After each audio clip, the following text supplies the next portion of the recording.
Philadelphia is known for its brotherly love, but in the parking lot outside, it is clearly divided. The number 23 Penn State Nittany Lions are in Philly to take on Temple for the first time since 1994. The Battle of the Keystone State is next.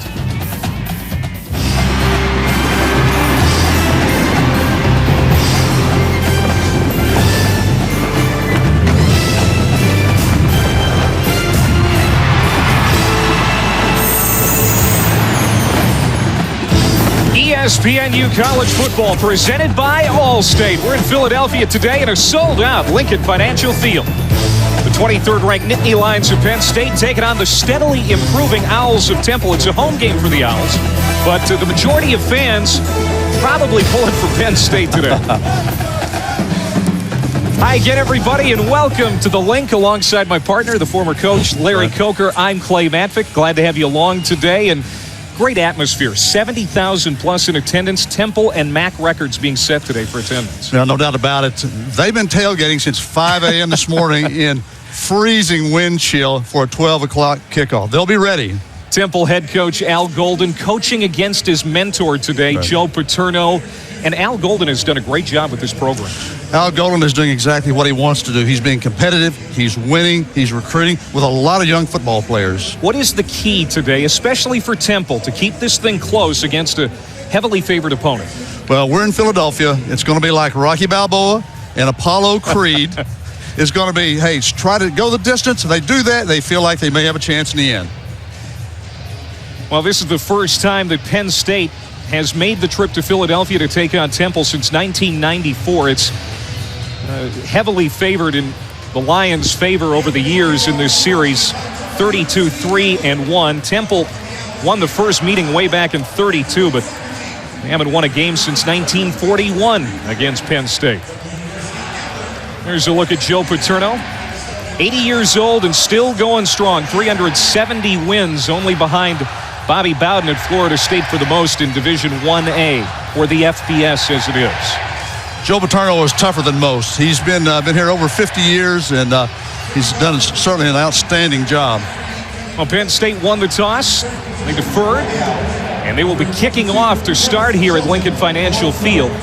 It is a chilly day in Philadelphia, but there's no snow and there is no rain. There was some rain earlier in the day, but it went away, and that's good. It has went away. This is a natural grass turf. It's a little different. A lot of these turfs are artificial. This is natural grass, a little bit worn in the middle. Kevin Kelly kicking off for Penn State. Travis Shelton and Jamal Schulters back to return for the Owls, and we're underway. This is Schulters taking it from the 5, coming near side. Gets out over the 20 and knocked down at the 24, and that's where Temple will set up first down and 10 from the 24-yard line. There's a look at Von Charlton, number 12, making his second straight start for the injured Adam DeMichael. DeMichael suffered a broken leg 3 weeks ago against Miami of Ohio. That was a huge loss for this Temple offense. They're trying to go on without him. He is a great football player, and originally signed with Penn State, went to play baseball professionally, came back and is playing for Temple. That was a huge loss for the Temple Owls.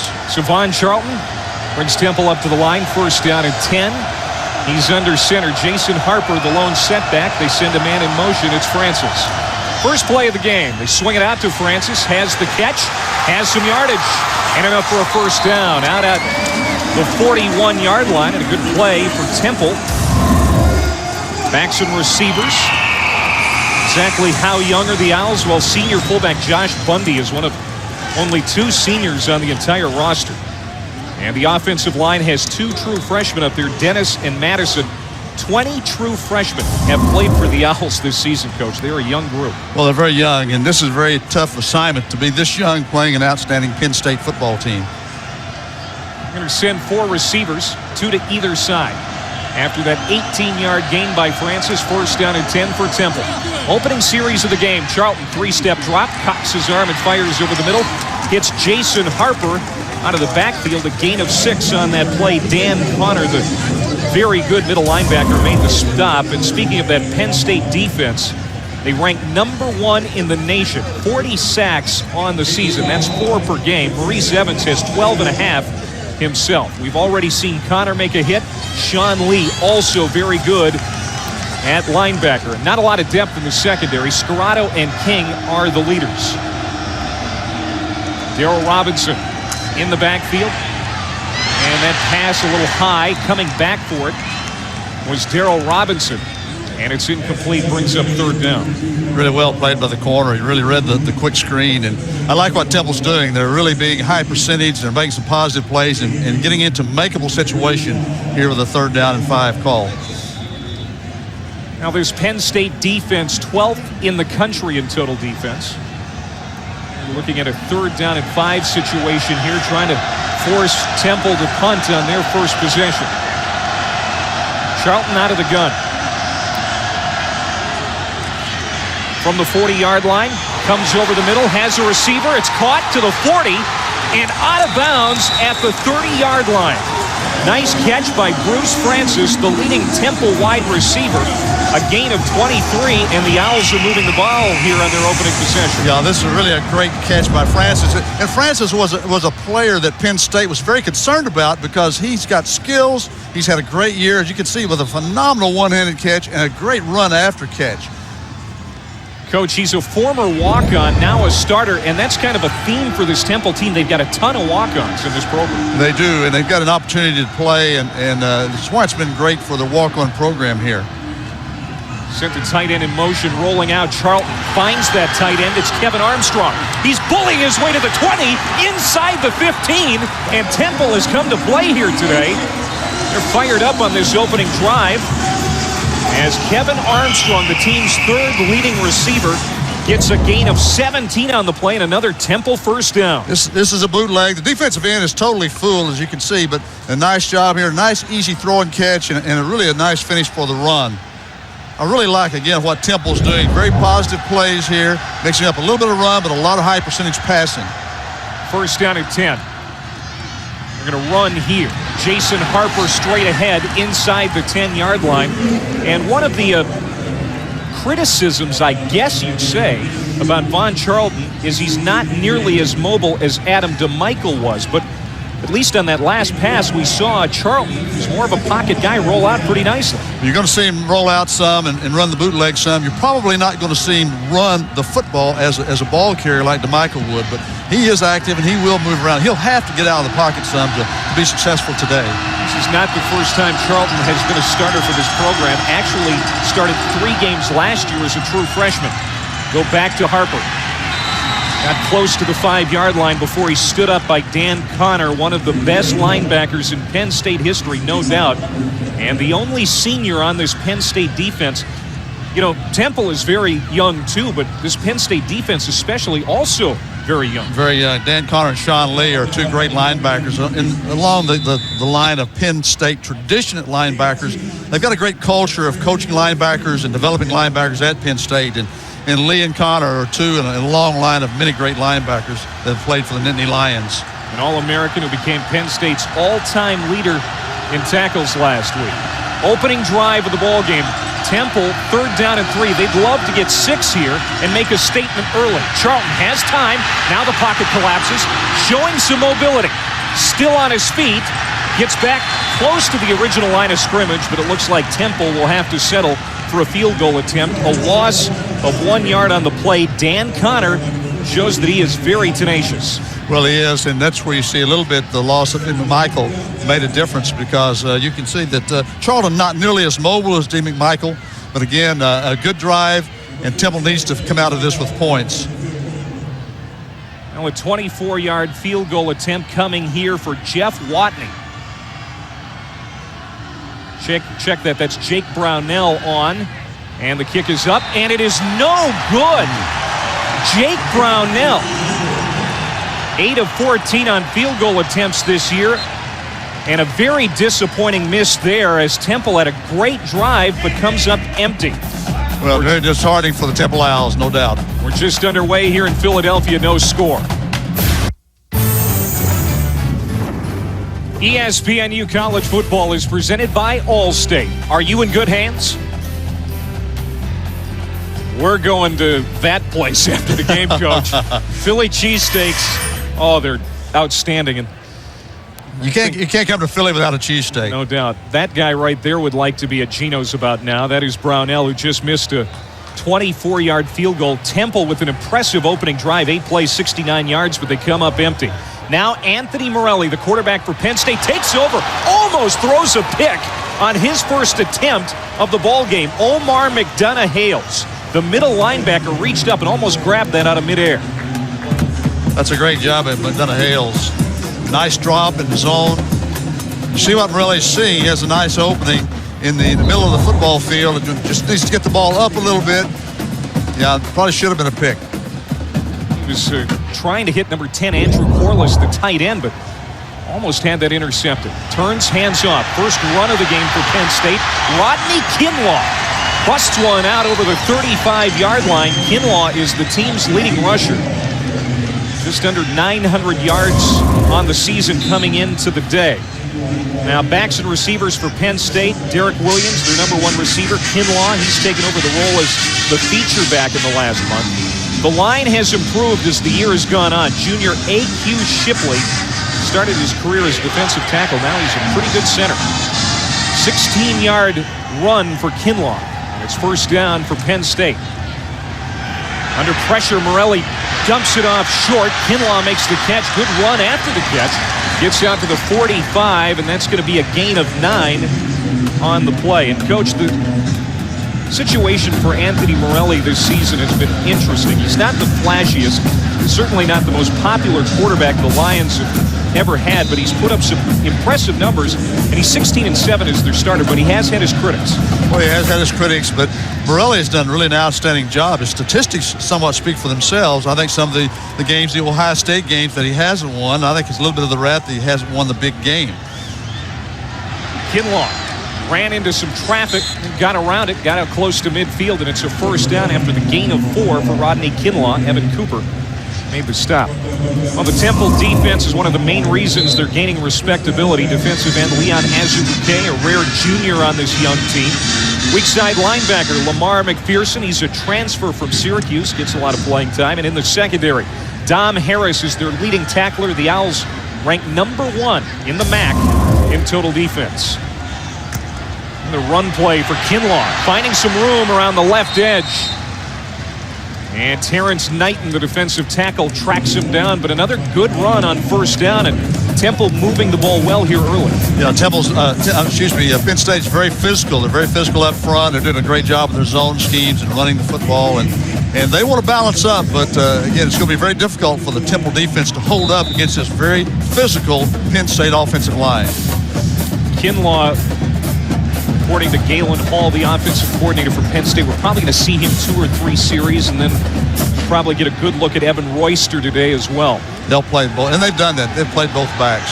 Morelli on the run, got it out to his receiver. It's caught by Terrell Golden, the 4th leading receiver on this Penn State team. Also the most experienced and one of the biggest physically, 6'3", 212 pounds. Makes a first down catch there. Amara Kamara came over to stop him, but again, Penn State moves the chains. Yeah, that was second down and short. A break in tendency for Penn State. Normally they would run the football there. Second down and short, they threw the football for a first down. Apparently there's a penalty flag on the ground, and we'll have to see what this is about. The 5-yard penalty remains first down. They broke the huddle with 12 men, which is a penalty. It's a delay game, 5-yard penalty. They've been Penn State. See Morelli shaking his head there. Penn State has been one of the least penalized teams in the country here this season. They're the least penalized team in the Big Ten Conference, and that speaks highly of their coaching and their discipline of their players, and of course Joe Paterno. So it's going to be first down at 15. Throw it out to Derek Williams. He is good after the catch. Gets some of that yardage back inside the 30-yard line, down at the 29. And Williams, like I said, their number 1 receiver. Going to see a lot of him, I'm sure. Really a nice throw by Morelli. You see a perfect pass. The catch going downfield. He didn't have to break stride at all, and nice blocking downfield and a good run. Give him 8 on that last play.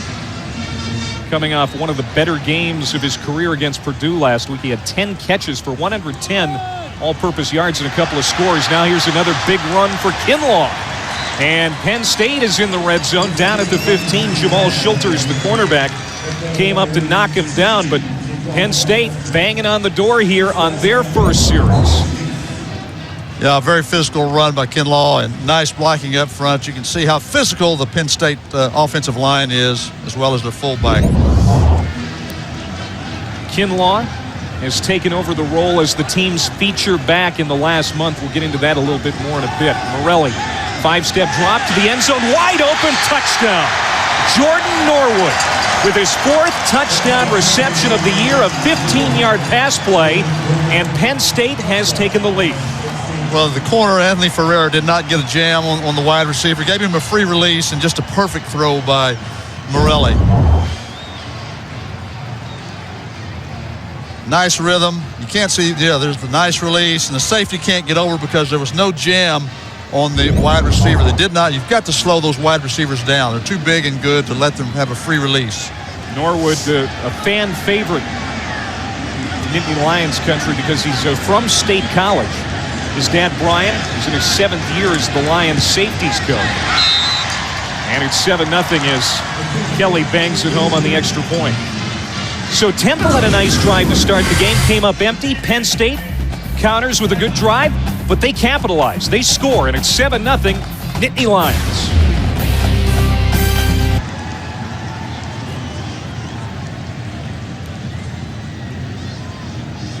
Opened up a 7-0 lead. 9 plays, 80 yards. In 3 minutes and 59 seconds, Norwood with his touchdown catch.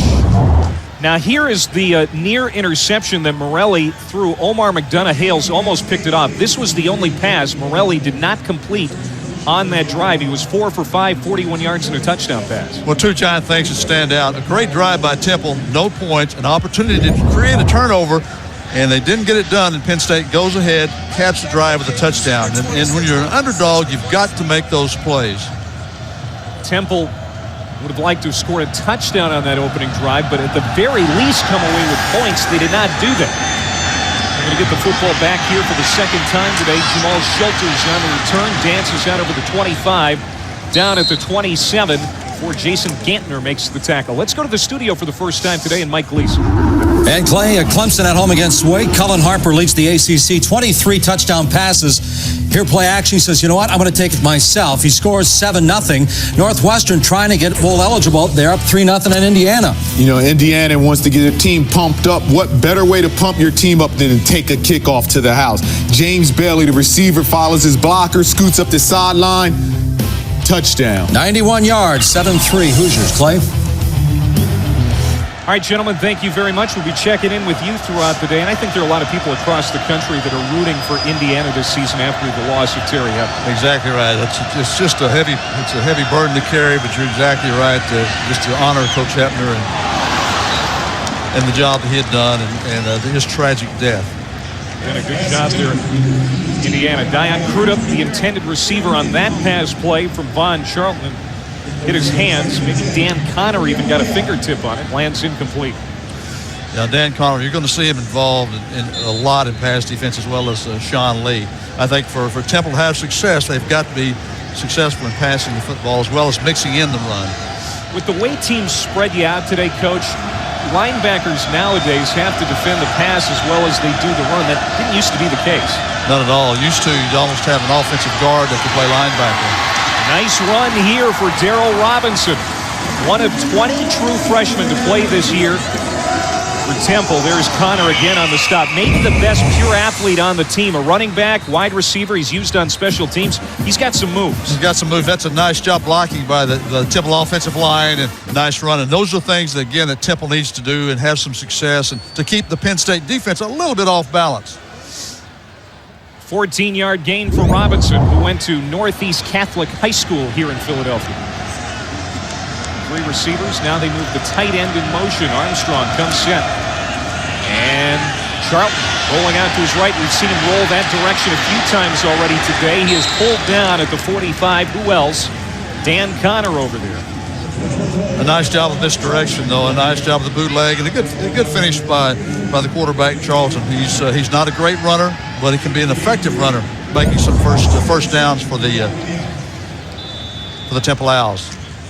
He's got to protect the ball, get the ball tucked away, and you can see there Dan Connor has a pretty tough finish. The guy is going to be an outstanding linebacker at the next level. 2nd down and 7. Charlton sets up, flares it out. Caught by Robinson out of the backfield, gets out close to midfield. He's going to be short of the first down. 3rd down and 2 coming up. How about this, Larry?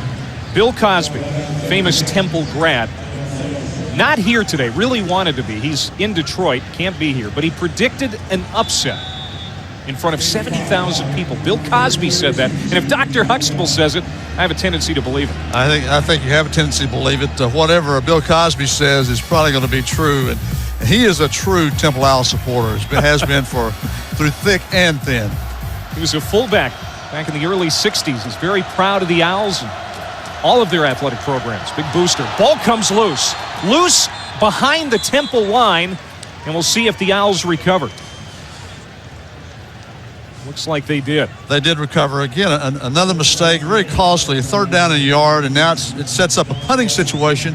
Had great field position, and again, the drive ended with no points. Here's another look. And Charlton turned around to try and hand off, and never really had possession. Josh Bundy, the fullback, jumped on. It was a good break. That he got a good bounce. That Bundy, the fullback, was able to get the ball on the hop. So Jeff Watney on to punt from the 36-yard line. Got a punt away. It bounces at the 21. And nobody touches it. And Penn State will have it at the 23. Joe Paterno's Nittany Lions on the road today. On the kicking team, 6 men in the line of scrimmage, number 88. 5 yards will be penalized from the dead ball spot. 1st down. So they'll actually have it at the 28-yard line when we come back. So Penn State goes back on offense. Joe Pa, 80 years old, but boy, looks like he's 60. This is the first time that Joe Paterno has coached against one of his former players as a head coach. Last year when Temple met Penn State in Happy Valley, Paterno was laid up with a broken leg, suffered the week before against Wisconsin. Ooh, that's still ugly to watch. Well, very ugly to watch, and Coach Paterno's really come back as strong. He looks good, and it feels good, and that's great news to hear that. He was running about a 4.640 then. He said he slowed down to about a 4.75 now, so, but still in great shape and doing a great job coaching. It's hard to believe he's 80 years old. He doesn't look, he's as sharp as a tack, and he doesn't look 80. Well, I used to recruit against Coach Paterno. People would say, well, don't go to Penn State because Joe Paterno won't be there. And those people that always said they don't have jobs now, Coach Paterno is still the head coach at Penn State. He's been coaching at Penn State since Truman was in the White House. Well, he may have been just pretty lucky for 50-plus years, but he's been able to adjust and still keep the fundamentals of football. They're going to tackle well. They're going to protect the football, and all those things have very few penalties. Those are the things that win. Time in the pocket. Now it closes down on Morelli, and he goes down. Terrence Knighton, number 98. Check that. Andre Neblett, number 98, made the stop. One of the Owls' most disruptive players on defense, and gives you a little taste of what he can do. Yeah, I think Neblett is one of their top defensive players. He's an excellent pass rusher. Not many people have people like in the middle that can plug the middle and still rush the passer. Neblett does a great job there. This is a key series for the Owl defense. They need to stay in this game. If they're going to keep the game close to half, this is a key series. 3rd down at 12. After a loss of 6, Morelli again forced out, being chased. Got a block, throws it deep downfield. It is short, and what a catch at the 21. Holy cow, what a grab by Derek Williams. There is no way he should have made that catch, but he did. Well, that was excellent coverage. I was thinking that what an ill-advised pass by Morelli. But obviously it worked out well. You got to know your personnel, and he knew Derek Williams was the type player that makes a quarterback look good. He goes up, he gets the football. Morelli makes it catchable. Good coverage. Again, that's just a little more talent there, a little more jumping ability and good concentration. 52 yards on that play. The free safety, Jaquan Jarrett, was setting under it like a can of corn. It was ready to come down. and Williams just took it away. Now to the end zone. Another man wide open, and it's Norwood again. Second touchdown of the day for Norwood, and Penn State has taken the lead 13-0. Well, that's a great call by Galen Hall to come back again. They've got Temple on their heels a little bit, a little shaken from a great play by the offense. A nice post corner route. Yeah, nice, great pass protection. What a great throw by Morelli, and Norwood wide open with a post corner move, beats the corner, easy touchdown for Penn State. Anthony Morelli went over the 2,000-yard passing mark last week against Purdue. That for the second straight year, and he's come out throwing the football very well here today. 2 touchdown strikes to Jordan Norwood, one of 15 yards and that one of 22, both here in the first quarter. Well, plus I think breaking tendency. Temple expecting run, and then they get the pass, and it's just a good call by Galen Hall, the offensive coordinator for the Nittany Lions.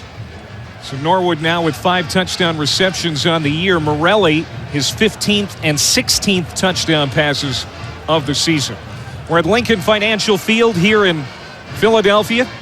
Alongside the coach, Larry Coker, I'm Clay Matvick. Penn State, the 23rd team in the country, on the road today, but judging by the crowd here, it's pretty partial to the Nittany Lions. It's almost like a home game for Penn State, and they've impressed the crowd so far.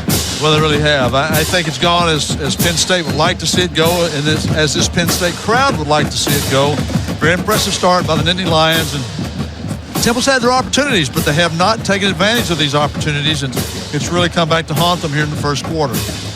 And another thing to keep in mind, Coach, 16 Nittany Lions hail from the metropolitan Philadelphia area.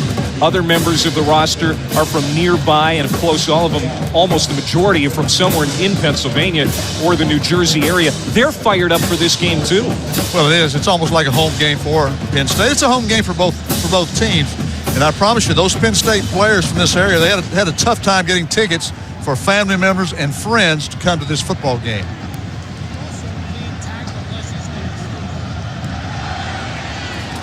Temple going to get it back here. Short kick taken by Travis Shelton. Very good return man, and he is dangerous out over the 40 to the 43-yard line. Shelton is the first cousin of Bears return man and former Cane Devin Hester.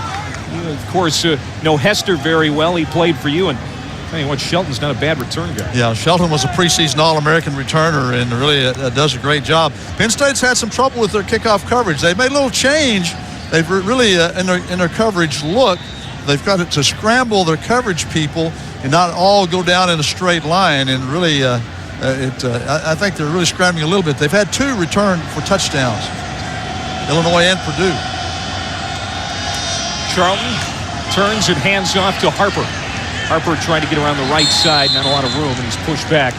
Little or no gain. Maybe got back to the original line of scrimmage. Well, Von Charlton is the starting quarterback today, has been the last couple of weeks for Temple. That's because Adam DeMichael went down with a season-ending injury here just a couple of weeks ago, and he joins us on headset. I know, Adam, that it hurts to be on the sideline, literally and figuratively today. But your thoughts on the atmosphere here in Philadelphia today? Well, obviously, it's 50% Temple fans and 50% Penn State fans, as you can see. But now there's a lot more blue here than there are cherry. But our fans are excited. The city of Philadelphia is excited for this game, and it's just exciting atmosphere. We got guys here that played in the past, and everything right now is just going well besides the scoreboard. Adam, a lot of people know that you actually signed with Penn State out of high school, but then decided to pursue a professional baseball career. And then when you did leave baseball and came back to football, you chose Temple. Why did you decide to join the Owls program? Well, when I talked with Coach Golden and Coach DeLeon, they told me that they came to Temple for a challenge, and that was something that I was looking for in my life at that time. And I think it was a great fit for me personally. I like the coaches, and as well, my younger brother actually was a walk-on here last year, and that was another reason why I decided to come here. So it was just a great fit for me all around. The city was similar to Pittsburgh, so it just seemed to fit really well for myself. Travis Shelton on that reception, and Temple is into Penn State territory here. They got a first down at the 44-yard line. And Larry, that was a nasty injury to watch. Adam got hurt a couple of games ago. Yeah, Adam, this is Larry Coker. I just wanted to ask you about your injury and what the prognosis is and how you're progressing. And I know you expect to come back. Give us a little feedback on your injury. Yes, sir. I broke my fibula and tibia 3 weeks ago. It was actually a pretty gruesome injury, but I'm already started rehab. I've been 4 days already. Was trying to start bending my knee more, and everything's very exciting for myself. So I'm really looking forward to the rehab process and getting back on the field. You know, they said within 6 months, so we'll see how that goes. But right now, everything's going good. The pain has subsided, and I'm just looking forward to cheering on my teammates and getting back out here on the field. Adam, what do you call that play we just saw? A little double reverse with the flea flicker. It almost came up big. Coach De Leon has been around the game for a long time, and I'm sure he used that in the past. So I've been to practice a few times the first time I seen it, and he just overthrew him a little bit. But Vaughn's doing well. I'm proud of these guys right now for how they're coming together, and we just need to just make some more plays, and we need to get that field goal early on. But we're moving the ball, so that's exciting, and we're just going to need to get on the board here soon. Here's Harper again, and they'll bring up a third down and about 4 after that reception. Adam, get well, and hopefully we'll see you next season, and you'll be back to form. Yes, sir. I appreciate it. And I'd just like to, real quick, if you guys don't mind, wish my mom a happy birthday. Her birthday's tomorrow, so I just want to let them know that I miss them really, miss them a lot, and we'll be excited to see them on Thanksgiving. What's your mother's name? Joni DeMichael. All right, happy birthday, Joni. Thank you, Adam. All right, you guys. Third down and 4 coming up for Temple. Very nice young man out of McKees Rocks, Pennsylvania. I like that. The young man respectful to his mother. That says a lot about his character. On third down, Charlton, the new quarterback, almost had a completion there. Bruce Francis probably should have had that, and there was really nobody around him within 5 yards. It would have been a first down, but it's incomplete. Yeah, again, that's a huge play, and you've got to make those plays. You're behind in a football game, 14-0. You've got to make those plays when you have those opportunities. And again, that's sure Francis would like to have the opportunity to catch that football again. Well, instead of a little pooch punt here from the 37-yard line, they're going to go for it here on fourth down. This season, they're 50% on fourth down, 6 of 12. Out of the gun, Charlton. Little slant route, and holding on this time is Bruce Francis. He took a pop, but hangs on, and at the end of the first quarter, Temple still has the football. And Joe Paterno coaching against his former pupil, Al Golden. And right now, the mentor has the lead, 14-0. Second quarter coming up from Philadelphia. Jordan Norwood has both touchdown catches today. Penn State leading at 14-0 as we're ready to start their second quarter. Coach, you said at the beginning of the game the key for Temple was to stay in this thing for a while. Your assessment after one quarter being down 14-0. They've done everything they need to do to stay in the game, except they've given up one big play, and they have not been able to finish good drives. They're driving the ball well.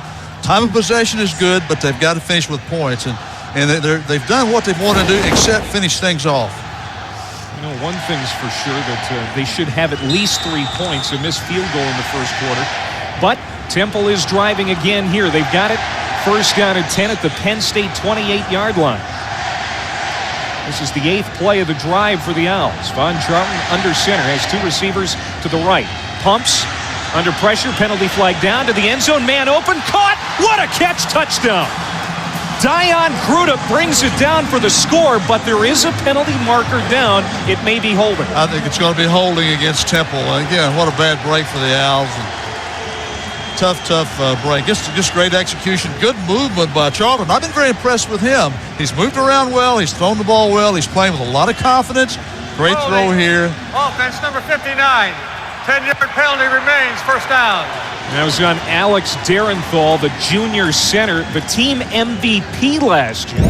He is a very good offensive lineman, but is tagged for the holding, and it's going to wipe out a 22-yard touchdown play. Well, you can see, you can't really see the hold, but you can really see him doing a good job and scrambling with his block. And Darenthal is an outstanding football player. Again, he'd like to have that back, and tough break for Temple. So now first down and 20 as they mark it back at the 28. Actually, that would have been a 28-yard touchdown pass. Charlton now goes to the sideline, hooks up with Francis. and gets it back close to the original line of scrimmage. Let's go to the studio and Mike. All right, Clay, the Badgers strike first against Michigan. 13 straight wins at home. Travis Beckham is too good not to get hands on him and the line of scrimmage to let him run freely through the zone like that. Donovan's going to find him, and guess what? He did. Touchdown. 7-0 Wisconsin. Jay Christensen got things going for Iowa last week. This one's deflected and caught by Brandon Myers. Iowa trying to become bowl eligible. Up 7-0 on the Gophers, Clay. All right, gentlemen, thank you very much. Of course, the Wolverines, after their 9th win in a row, and hopefully for their sake, they're not looking ahead to Ohio State next week. Here's a catch by Shelton, and a little shimmy and a shake, and he's inside the 10-yard line. Anthony Scarrato, the free safety, made the stop, but it's a 20-yard gain for Temple, and they have shown that they have come to play here. They've done a great job all afternoon moving the football. This is a quick screen, nice blocking downfield, and really a great call, and you're exactly right. I think Penn State's going to be a little upset with their defensive play right now because Temple has really controlled the ball well offensively. Well, we were talking with defensive coordinator Tom Bradley of Penn State this week, Coach, and he said, we don't have a lot of depth in the secondary, and some of the players back there are inexperienced. In fact, he doesn't have a senior back in that group. Well, they're very young, and again, we talk about the youth of Temple's football team, and again, Penn State is a very good football team, but they are a young team also. Penn State defensively has done a good job in spite of the youth. Number 1 in the country in sacks, 4 per game on average coming into today, and 12th in total defense. But they're being tested today by this Temple team. There are some athletes on this Temple squad. There definitely are, and I tell you, Bruce Francis was a wide receiver that Joe Paterno was very concerned about, and you could see why. And Temple's just doing an outstanding job of mixing it up, and Charlton hasn't been sacked yet. Dion Crudup is actually lining up under center. Now penalty markers come in. And it's again going to go against Temple.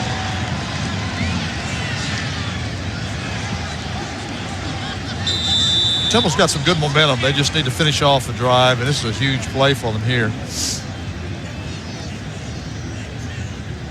And we've heard that Crudup occasionally lines up under center as quarterback, former high school quarterback, but now Charlton back in there on 2nd down and goal to go from the 14-yard line. And penalty flags again come in, and it looked like there was some movement, Coach, on that Temple offensive line.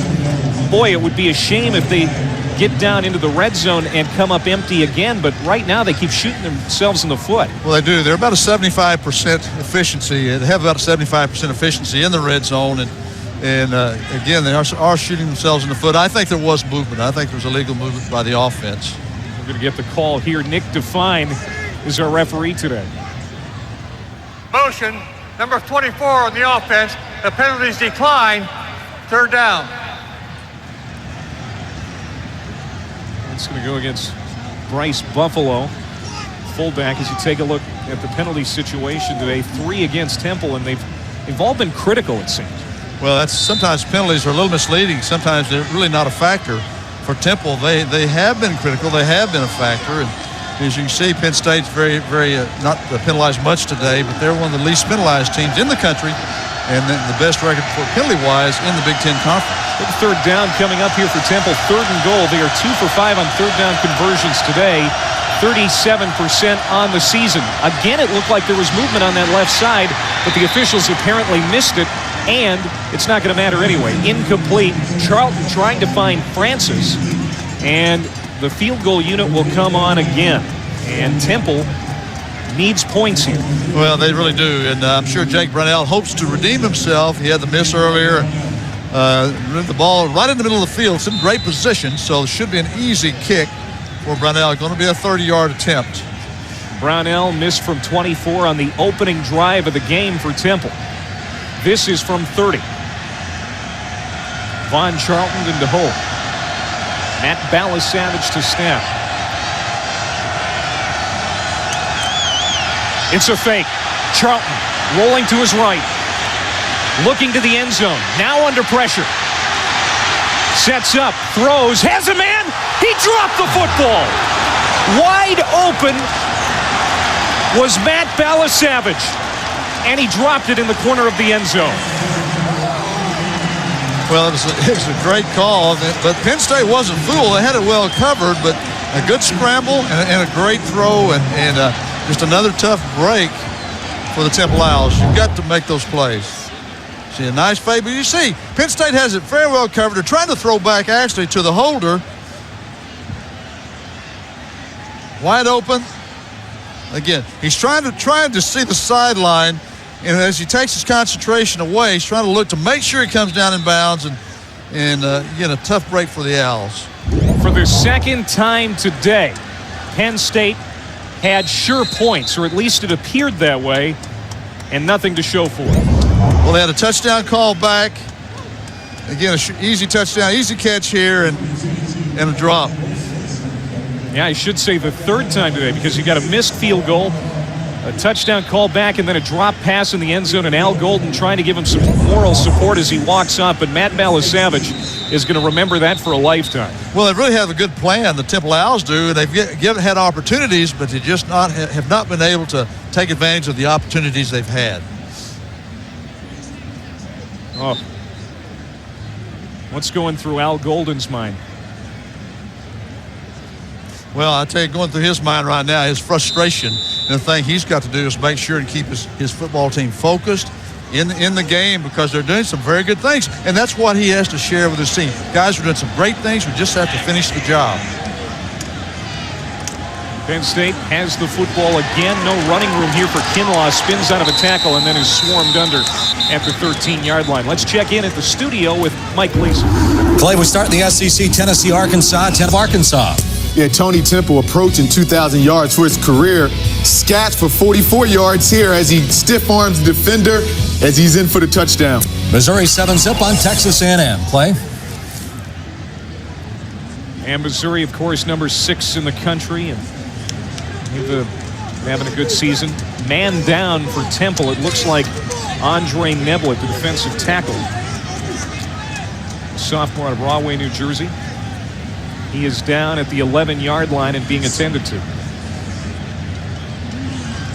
Third down situation coming up for Penn State. A third and very long, about 8.5 yards to go. They need to get out to the 23 for a first down. So big play coming up. But Andre Neblett is down on the field. Well, a very tough injury. Again, they've lost their quarterback, Temple has, and now to lose their defensive quarterback, which is Neblett. That's a very tough loss for them, and certainly very disappointing, and hopefully not hurt. Well, we're going to check in on Andre. Hopefully he's okay after this break. We're back right after this. Well, that's a great sign. Andre Neblett back on the sideline, moving around, got off the field in his own power. Yeah, I see Al Golden give him a hug, too, because that's an important member of the defensive unit. So Al's breathes a little easier with Neblett, hopefully not severely injured. You don't want to lose him. No. All right, a big third down play here coming for Penn State at the 15-yard line. 3rd down and 8. Morelli, long drop, drops it off short, and hit immediately is Rodney Kinlaw coming in to make the stop. That was John Haley, number 46. And for the first time today here, Penn State's forced to punt. Well, Penn State's very good on 3rd down. They're nearly 50% conversion rate on 3rd down, and that's a big stop for Temple. The screen was set up pretty nicely, and he just breaks through and makes the play, and should have good field position for the Temple Owls. Jeremy Boone, the sophomore kicker for Penn State, who averages 43 yards per punt, having to punt from his own goal line. Got it away to the 45. This is Marquise Liverpool, and it's going to be a real short return, maybe a yard or two, down to the 49. And that's where Temple will start. We're back after this. Number 23, Penn State on top of Temple. 14-0 here on the road in Philadelphia. We're at the home of the Philadelphia Eagles and the Temple Owls. Lincoln Financial Field, and it very easily could be 14-10, Coach. Very easily. A very short field goal miss and a touchdown call back and a potential touchdown that was dropped. Temple's playing very well. They just have to finish their drives. In fact, Temple has had 5 plays today of 15 yards or more, including 2 over 20. That one almost intercepted. Getting a hand on it was Sean Lee, number 45, second on the team in tackles, only behind Dan Connor. And those two guys are the heart and soul of this defense, Connor and Lee. They really are. Just two great linebackers that you're going to see play on Sundays, and very emotional leaders. And you can see the break on the football here. Not really a good throw. Should take a little off of a little bit too much velocity on the football, and the ball was tipped. Probably could have been, and maybe should have been intercepted. That would have been the second interception thrown by Charlton this year, but he gets a break. Out of the backfield, caught by Jason Harper, and he's got a first down. Check that. That's the fullback, Josh Bundy, number 39. One of just two seniors on this roster, and it's an 11-yard gain, and again, Temple moves the chains. Well, they're doing a good job with the quick passing game. They're getting some pressure when they hold the ball, but they're not holding the ball long. He's getting back, he's getting set, getting rid of the football, and nice ball to Bundy. Bundy will like that. That guy doesn't touch the ball very often as a fullback. At the 41-yard line, Temple moving the football. They're in Penn State territory again. Charlton turns, hands off to his running back. And it's going to be a 5-yard gain for Robinson. An offensive tackle who went on to some success in the NFL. Trey Johnson, former Temple Owl, is on the sidelines today. A lot of former Temple and Penn State alumnus are here today. And Trey, good to see you. How are things going? It's good. It's good. I'm loving what I'm seeing. I'm hoping we can finish some of these drives and, upset the world right now. Well, there have been some good drives here from this Temple team. They just can't finish. I know. It's killing me down here. It's driving me crazy. And I know that you never played in front of 70,000 while at Temple. This has got to be great for the program. It is. It is. I think, Al Golden's doing a good job taking the program in a new direction, installing some discipline. But we need these W's, baby. Come on. We need these W's. Robinson down at the 16-yard line out of the backfield. And again, the Owls moving the chains, Trey. Yeah. We need it. We let go a couple opportunities early. We hope we can capitalize on this one right here and go in the halftime with some points and, set the tempo for the second half. Yeah, they're doing a good job, Trey, with the shallow cross stuff. A little delay out of the backfield. A nice throw by Charlton. And I think you're right. If they finish these drives, I've said it several times, they're right in this football game. Yeah, I like the short passing game. I like what they're doing. The game plan is good. We just got to execute and finish. Third play of 20 yards or more. That gain of 21. Out of the gun, Charlton gets it off quickly. Over the middle, it is caught by Travis Shelton. He's trying to muscle his way down at the 10. And Trey, everyone's interested to know what you're doing now. Right now, I'm teaching at a private school in Bethesda, Maryland called the Landon School, and I'm working with the learning program at the University of Maryland with their football team. So I'm trying to stay athletically connected and academically connected. Something tells me, Trey, that you're probably the biggest member of the faculty. Definitely. Definitely, no doubt. Well, good luck to you. Enjoy the game here today. It's great to see you. Thank you, fellas. Thanks, Trey. Trey Johnson, former offensive tackle for the Temple Owls, went on to the NFL, played for the Redskins for many years, and one of the fans here rooting on the Owls at Lincoln Financial. I think they really like what they see here. They really believe Al Golden's got this program going in the right direction. Again, a very, very positive start today for the Temple Owls. Well, Al Golden has called a timeout here. His first timeout of the half. 8:45 to go in the half. 14-0 Penn State, but Temple is again moving the football. Let's check in with Mike Gleason. All right, Clay, we go back to the Arkansas, Tennessee. And Cullen Harper, that's his 24th touchdown strike. Tyler Grisham pulls it in. 17-7 Clemson on top of Wake. All right, the loser can probably kiss a berth in the ACC title game goodbye in that game between Wake and Clemson. Tigers have won 3 in a row. And Al Golden, of course, coaching against his former mentor. I guess you could say still his mentor. And Mark D'Onofrio, who we saw down in the tunnel before the game, the defensive coordinator, also played for Joe Pa. Well, great respect for Joe Paterno, but certainly today they'd like to win this football game. And Joe Paterno will always be their mentor. I know that. Al Golden, a former tight end for Penn State. We've seen the flea flicker once already. Now the trick play blows up in their face. Ball comes loose. Penn State has recovered. Bruce Francis coughed it up, and there is Sean Lee to gather it in. Well, I really question that call. That's if it works, it's fine. But they're moving the ball well. The high percentage passing game. short passing game, some of the running game, the draws. But I think it's maybe an ill-advised call in that situation. And it's the second time we've seen that double reverse. And both times it hasn't produced fruit. No, again, it really wasn't, didn't fool anybody. Penn State was there to stop it, and lost a little bit of concentration by Bruce Francis. And again, that was a tough ending for that drive. On first down, a run out over the 30. And Penn State has the football again. Sean Lee said publicly this week he will not forego his senior year to enter the NFL draft. He believes he's not physically ready to play at the NFL level, which probably isn't the case. But in talking with defensive coordinator Tom Bradley this week, he said this guy doesn't think he's any good. He's just that humble. Well, he needs to think he's good because he really is. And I like humility, but again, he doesn't play with a lot of humility. He plays with a lot of confidence and an outstanding player. What a linebacking crew Penn State has again this year. Connor and Lee are the bolts and nuts of it. Andrew Corliss with the catch down to the 46-yard line of Temple territory. Big pass play there. Morelli to his tight end. Call it 23. I'm really impressed with Morelli, his poise here. Watch him set up, a little bit of pressure. He just avoids the pressure, stays in the pocket, stays poised, throws a perfect strike. That's a great job by Morelli. Last year, Morelli threw for 2,424 yards. He's projected to surpass that this year. He came into the game with 2,060. The school record is 2,679 by Kerry Collins.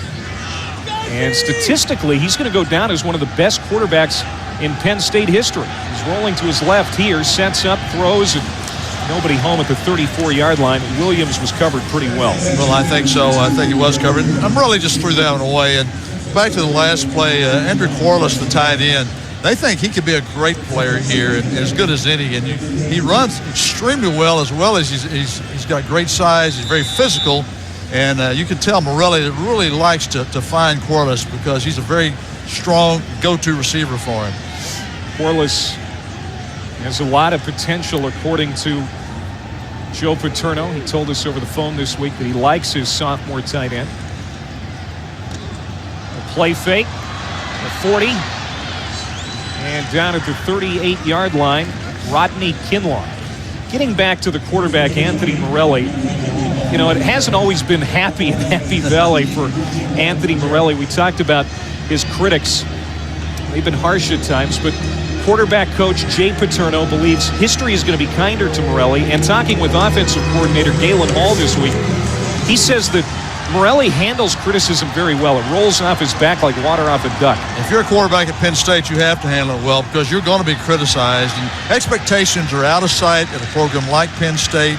He's compared to players like Kerry Collins, a great player. Kerry Collins still playing in the National Football League. And I think that Jay Paterno's right. They're going to treat him kindly, Morelli kindly after his career is over.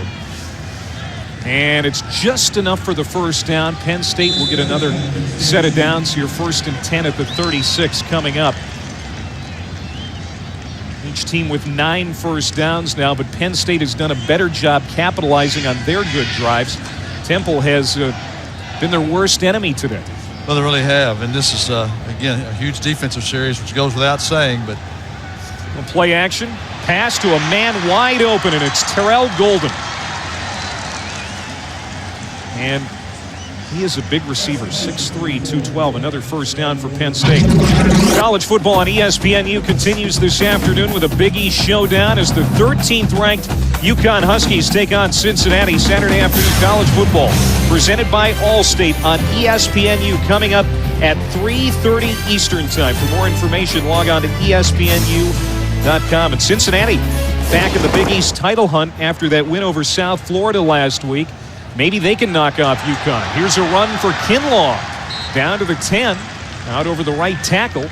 Good run on first down for Penn State. Well, a very impressive run. And Penn State, when they have opportunities, they're making every catch. And again, Temple has struggled some, making some key plays in the red zone. They've had some drops. They've had some negative plays. It's really given Penn State an opportunity to maybe open this game up. Well, Joe Paterno admitted he hates this 12-game schedule without a break, and he's concerned about playing Temple on the road here in Game 11 of the season. But right now, his team on top and driving for what could be their third touchdown drive of the day. The ACC voted for the 12-game schedule. Every coach voted no, they didn't want a 12th game. Every athletic director said yes, we want a 12th game. So it boiled down a lot to finances. And Temple and Penn State will be meeting again quite a bit in the future. There's only one more meeting in Philadelphia on this current contract. That's in 2011. And Temple will be making the drive to Happy Valley 4 times. But I think this is good for Temple's program to play Penn State, as this one is now inside the 5-yard line. This current drive for Penn State, it was Kinlaw again. Your thoughts, though, from Penn State's perspective, I should say, is this good to be playing Temple that many times in the near future? I don't know that it's good, but you are playing them at home the majority of those times. I think the thing it does, it gives the Temple program credibility when they play a team like Penn State. And I think for Penn State, really it is. It's really not a whole lot to gain and a lot to lose. They're expected to win this game. If they don't win it by a large margin, it's not a great victory for them. Kinlaw got back to the line of scrimmage and then hit and pushed back. Pile of cherry and white jerseys cover him up. Well, Temple leads the MAC in total defense. They also lead the MAC in red zone defense. They're going to get their opportunity to prove that here against Penn State. So 3rd down and goal. This is the 11th play of the drive. It started at the Penn State 25-yard line. Play for Morelli here to maybe bootleg and get the ball outside and in some form of the passing game. Well, play action, Morelli. Looking to the corner of the end zone, now looks to his right. In trouble, trying to run to the goal line, and did he get enough? Ball came loose. Temple says they've recovered. Temple's got it at the goal line. Morelli leaning out, trying to get the football in the end zone. It came loose, and Temple recovers. That's the Vogue way now to score. As you get near the end zone, you reach the ball over the goal line, but again, that's something you don't coach to do that. That was Andre Neblett who recovered it. And remember, earlier in the half, he was down on the field with an injury, but he's obviously okay. He makes a big recovery on the goal line, and he actually forced that fumble. A great strip. And when you're coaching defense, when you're coached to strip the ball from the quarterback, he doesn't get hit much. So you really work on that because you know he doesn't handle the ball very much at all.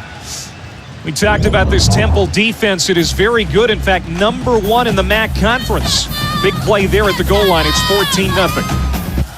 All right, Glee, we'll look forward to that. If Michigan loses, that would certainly shake things up a bit. And speaking of being shaken up, Penn State thought that they were marching in for their 3rd touchdown of the day, but Morelli coughs it up at the goal line, and Temple just trying to get some breathing room. Lunging forward is Charlton. And maybe got a yard or so. That's what they need here, is a little more breathing room between themselves and the goal line. Yeah, I think the thing you try to do here as a coach and your team is you try to make 1 first down coming out of the end zone like this. You're on the 1-yard line. Make 1 first down, give yourself some room, and use some time. You've only got 3 minutes left in the half. Penn State has called a timeout here, and Anthony Morelli turned it over there at a critical place on the field.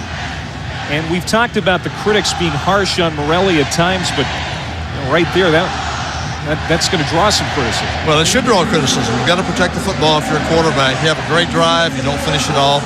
Obviously now Penn State's using their timeouts. They're going to put it on their defense's shoulders now to hold Temple and get great field position and give Morelli a chance to score again before half. Penn State this season started off strong, 3 wins in a row, but then when they got into Big Ten play, lost to both Michigan and Illinois, both road games. And back on a mini winning streak and lost that big game against Ohio State on the road. Bounced back with a win against Purdue last week, and they still can get to a January 1 bowl game. In fact, it's looking very good for that to happen with their 7-3 record right now.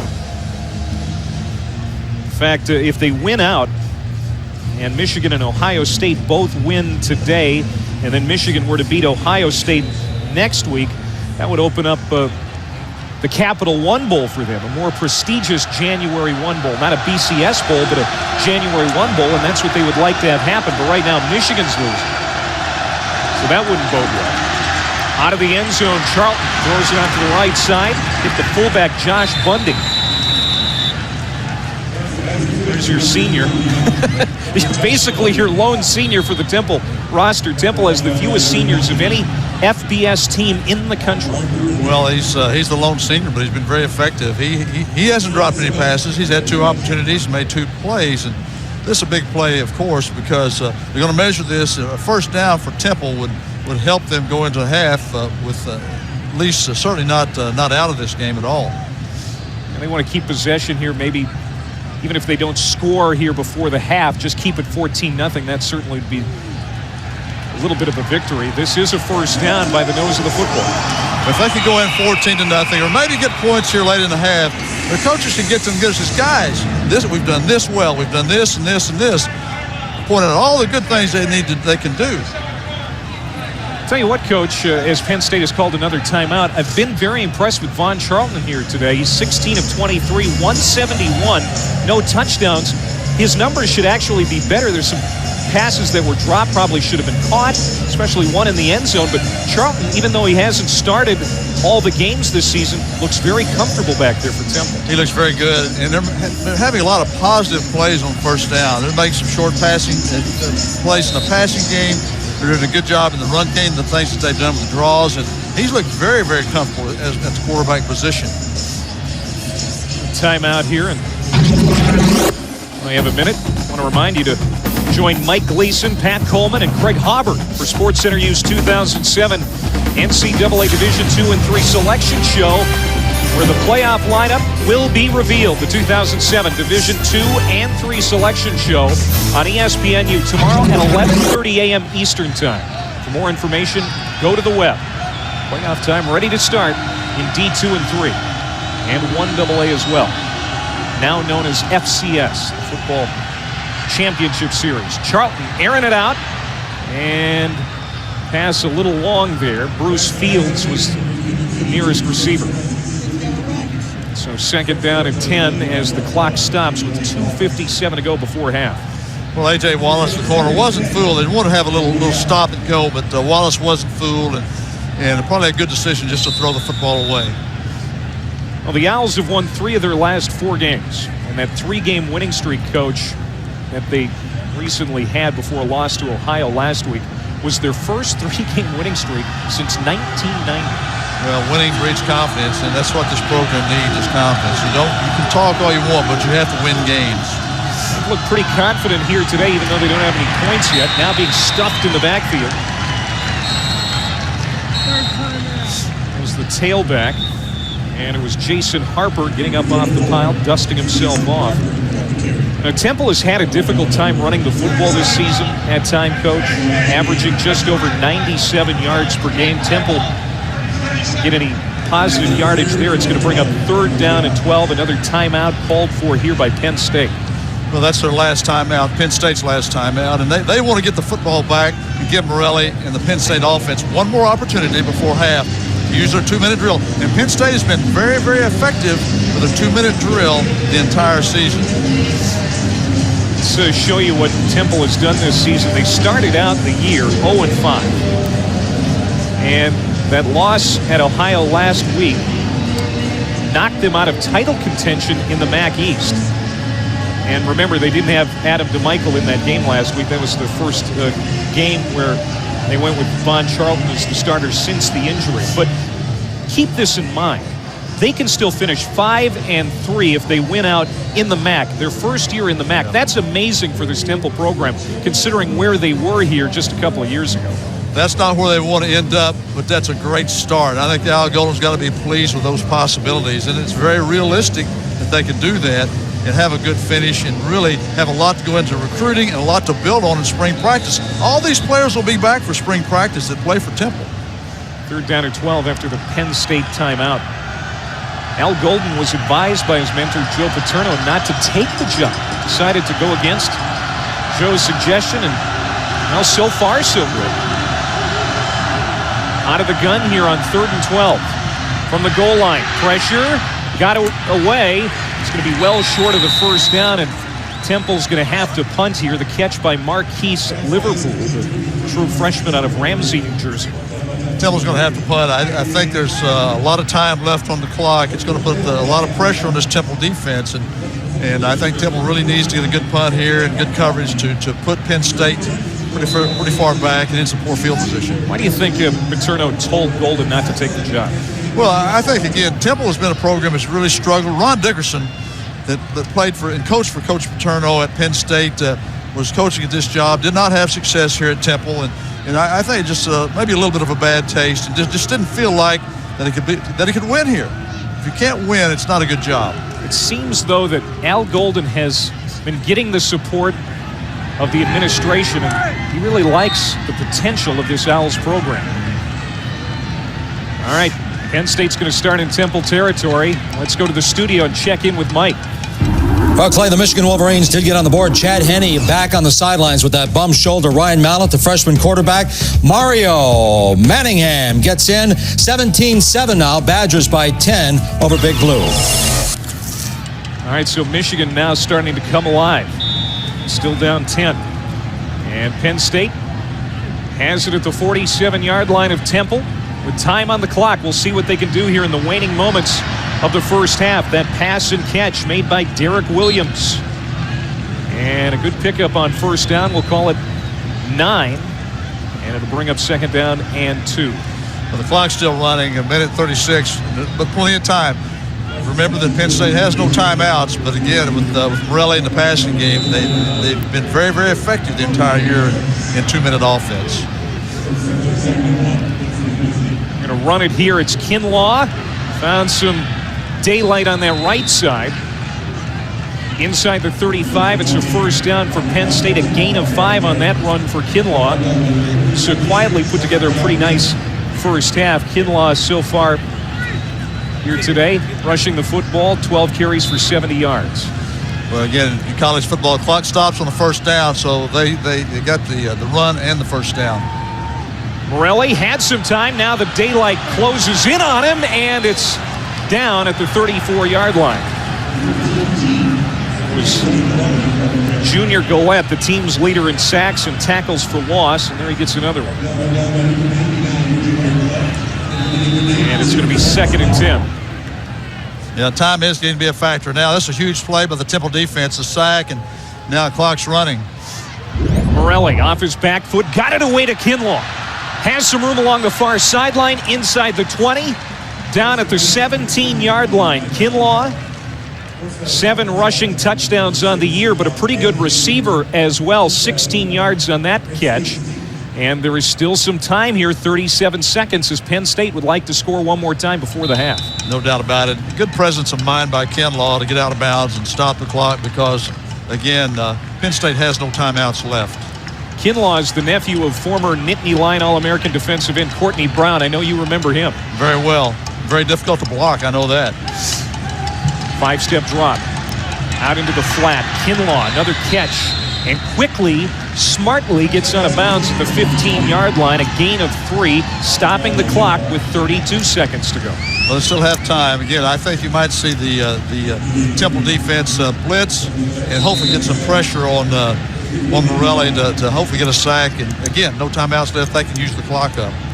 Talked about Temple having trouble running the football this year. Only 20 rushing yards so far here in this first half. The passing game has been fairly equal to them. 7-step drop. Morelli to the end zone. And there was some contact down there. No penalty flag thrown. Derek Williams was tripped up, but probably incidental contact. It was. That's a good no call. They just got their feet tangled up. The ball was going to be uncatchable anyway. And again, pretty good thought by Morelli. Not open, throw the ball away, and go to 3rd down. That was Dominique Harris, the strong safety in coverage, number 21. You can see there, really incidental contact, and the ball is well out of bounds and uncatchable. Penn State on 3rd down today, 50%, 2 for 4. We'll see what they can do here. 25 seconds to go before the half. Out of the gun, Morelli. Quick fire and incomplete again. was trying to go to one of his favorite targets, Derek Williams, and he threw a bullet. Came up empty. Good protection and really just good coverage and probably not a good throw by Morelli there. Ball probably wasn't catchable. And let's see what Penn State can do. This would be a pretty good drive if they can get points on the board. How about Joe Pa? Still teaching after all these years. He leaves a lot of it up to his lieutenants, but every now and again, Joe Pa will go over there and coach up his guys. A 32-yard field goal attempt here for Kevin Kelly, right between the eyes. An exceptional left-footed kicker is Kelly. And Penn State tacks on 3 more just before the half. It's 17-0. Again, we've talked about it before, Coach. Temple, the miscues, they've been their worst enemy in the first half. Otherwise, they'd be in this game. They really could be. It's a pretty good defensive stop here to hold Penn State to a field goal. There's that drop by Dallas Savage in the end zone, and you just feel for a guy when you're that wide open in the end zone to not come up with it. And then, of course, the fumble as Bruce Francis coughed it up. Lee jumped on it. Penn State has opened it up to a 17-0 lead here just before half. Now, what does Al Golden tell his Owls in the locker room at halftime? Al Golden has to tell the Owls, just like we've talked about, man, we've had opportunities. This Penn State, it's not Penn State, it's us. It's us, being the Temple Owls. We've dropped the football. We've made mistakes to not capitalize on drive. We missed a short field goal. We should be right in this football game. Yeah, no doubt about it. Right, if we come out the second half and take advantage of these things, we're playing pretty good defense. Then you've got a chance. I think Al should be very proud of the game plan. Everything is really going pretty well, especially moving the football. Just too many mistakes.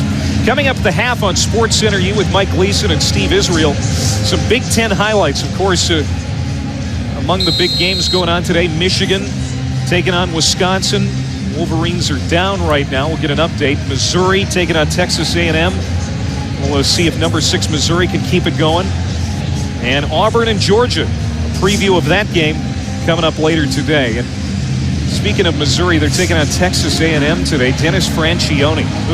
Looks like he's on his way out. Yeah, it's going to be a tough finish for Dennis Franchione with all the controversy and the negative groundswirl around the Texas A&M program now, and I think it's the best opportunity. He just needs to win out.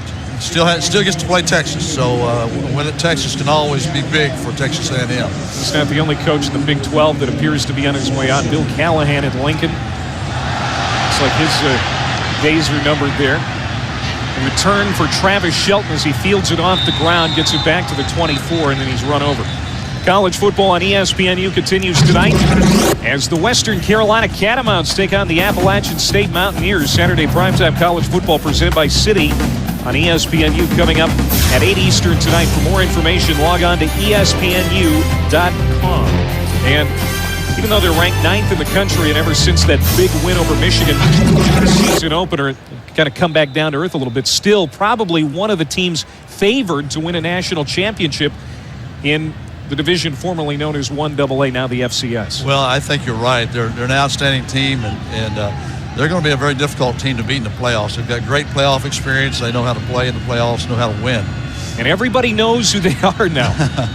They're not going to take anybody by surprise. Temple happy to go into the locker room down 17-0. Charlton takes a knee.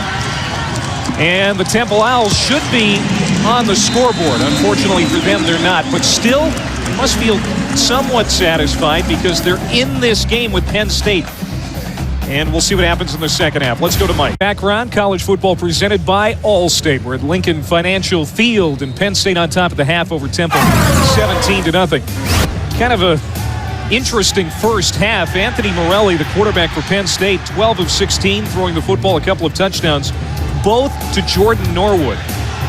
Norwood had 2 catches in that first half, both scores. And as far as Temple goes, they were their own worst enemy. We've said it before, a missed field goal, then a dropped pass. This is the drop pass in the end zone by the tight end, Dallas Savage. That should have been 6. And then a fumble.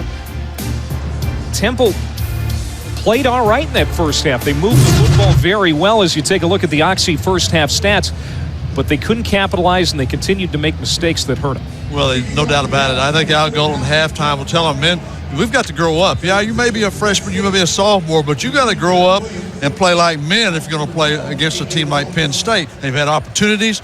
Do the things you're coached to do. You can catch, you can run, be a playmaker. Penn State's big mistake in that first half was the fumble by Anthony Morelli at the goal line. It would have been another touchdown for Penn State. Temple's defense wasn't bad at all in that first half, actually. Well, you can see why Temple's leading the MAC in several categories of defense, and they're a very good defensive football team, and they're outstanding in red zone defense, and, again, they had a good first half. Here's a look at Morelli's numbers in the first half, 170 yards through the air. We talked about the 200-yard passing game that he had last week against Purdue, his 10th of his career, which put him over 2,000 yards passing for the second straight year. Again, the numbers have been outstanding over the last couple of years for Morelli. Sometimes they haven't always resulted in wins.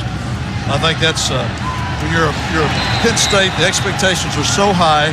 And again, I think they count wins as wins over Ohio State and wins over Michigan. Those count as wins plus. I think Morelli has struggled in some of those games. And again, it hasn't all been his fault. It's a team sport. Tough start here for Penn State offensively to start the half. Andre Neblett, he was banged up in that first half, but since that injury, he was helped off the field. He's made two big plays. Well, he's had a forced fumble in the red zone that prevented a Penn State touchdown, and he recovered the fumble. That was a loss of 6. And now Penn State's second down. Ball at the 15. There's a wide open man. The pass behind Deion Butler. So cold start here to the Penn State offense in the second half. A little rain on that start. Again, the throw, not a good throw by Morelli. The ball was thrown behind. And I think the thing that a Butler can choke it down just a little bit, throw that back shoulder back. But again, you've got to make a better throw than that if you're Morelli. He'd like to have that throw back. Butler averaging over 13 yards per catch. He needed that much and a little more to get a first down, and he was open enough to get the catch in the first down, but comes up empty. Third down at 16. Penn State today 2 for 5 on third down conversions. Morelli out of the gun. Perfect snap.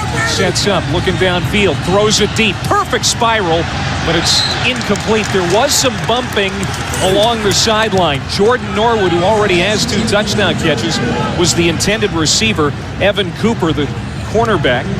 Pretty good coverage. He was right there in his hip pocket. Right there. Really not a bad throw by Morelli, but I think this Temple defense has really got to be excited the way they started this second half. And again, they should have good field position. And let's just see if the Temple offense now can take advantage and make some of those plays they did not make in the first half. Both times Boone has been called upon today. He's had to punt from the goal line or in the end zone. Here he's at the 1. Boone, his last punt, 43 yards, which is his average for the season. Pretty good one here, taking it to 41. Marquise Liverpool, he's got some wheels, gets to midfield to the 45 of Penn State. That's where he's chased out of bounds. Penalty flag comes in late on the other side of the field. Well, yeah, it's really a good return by Temple. See if it got wiped out, though. 49-yard punt, 15-yard return, and we'll get the call here. Pick to fine. MAC officiating crew today for this game. That's a personal foul on Temple. That's not a good way to start when you're down 17-0 in the second half. Well, plus, and you get great field position. You're in Penn State territory, and now you're going to be backed up. Al Golden is upset. Number 28 on the receiving team, unnecessary roughness. It's a 15-yard penalty. First down. That's Evan Cooper. He is a junior defensive back, and on special teams, getting an opportunity to play on that special teams return team. But, you know, the upperclassmen on this Temple team, there aren't very many. They should know better. Well, the thing that happened, he was out on the flyer, the wide coverage man, and apparently was too aggressive in his play. 3 receivers to the near side. They swing it out. And this is Travis Shelton. He's been fairly quiet today. One of the fastest players in the MAC, despite the fact that he suffers from asthma. They look for ways to get the ball in his hands. He is the team's 3rd leading rusher. Good receiver. He's a junior out of Fort Lauderdale, Florida. And they like to try to get him into space. That's a nice pass by Charlton but again, really a great block outside by Dion Crudup. And they're doing a good job blocking on the perimeter. It's just really a glorified run is what that play is, but a very positive play for Temple. Charlton over the middle, complete to the 50-yard line where Jason Harper makes the catch. Dan Connor, Johnny on the spot as he always is to wrap him up and make the tackle. Temple in the first half, here's what they did. They moved the football very effectively. Had 10 first downs in that first half, but missed a field goal. Then on the fake field goal, a pass was dropped in the end zone, and then the next series they fumbled. So they, again, didn't help themselves, didn't do them any favors by the mistakes that they made. Not at all. And again, if you're the underdog, you've got to make those plays. You can't make those type mistakes and beat a team like Penn State. Charlton swings it out, and there's a pass that is dropped. It is a fumble because the pass was behind. Francis chasing after it. You really want to coach against throwing the ball lateral. It was a backward pass. It was a fumble, not an incomplete pass, and you got to be very careful about that for these exact reasons. Francis was a little late getting over there. He lucked out. Well, he really was fortunate. I think he thought it was an incomplete pass, and he realized it was a backward pass, which is a lateral, and the drop made it a fumble. That's a loss of 6, 2nd and 16. 3-receiver look. Harper the lone setback, and he's going to get the pass out of the backfield. Makes a little move, gets into Penn State territory. Back to the original line of scrimmage and out at the 42-yard line. Anthony Scorado, the talented free safety, escorted him out. It's an 11-yard pickup, and it's going to bring up a manageable situation now for Temple on 3rd down. Again, nice quick. They get pressure, but the quick passing game, they don't get to the quarterback, and you can see how motivated this Temple team is. I think they have an outstanding game plan, and again, they're really working hard to execute it. That may explain why you've had some of the drops and some of the miscues. They're so motivated, so excited because of who they're playing. Sometimes they don't play with some of the poise you need to play with. This is the first time that the Temple Owls, Larry, have played in front of a crowd like this. 70,000 plus on hand here today at Lincoln Financial Field. It's a Temple home game record. And down goes Vaughn Charlton, taken down at the 47-yard line of Temple territory by the defensive tackle Chris Baker, a sophomore out of Windsor, Connecticut. And Penn State set to get the ball back here. This is one of the few times they're trying to throw the ball down the field. It takes longer. And again, good pressure by Baker. That's a loss of 10. And they'll march the punting unit out. Again, Jeff Watney, averaging 40 yards per kick, standing at his own 34. He's got a punt of 27 and of 33 today. Keep an eye on the hang time here for Watney. Not much. But it's going to be a good punt for Temple. It takes an Owls roll inside the 5 and down at the 3. So Watney gets a nice bounce, and Penn State has a long field ahead of them when we come back. A kick of 48 yards. All right, guys, thank you very much. Darren McFadden and Arkansas, they have some work to do today against Tennessee, but a lot of people still consider him a candidate for that Heisman Trophy, and Temple's defense is very good, folks. Penn State needs to be careful. This is the worst field position that they've had to start a drive today. That's going to be a loss of 1.5 yards on the play, and they'll spot it at the 1.5.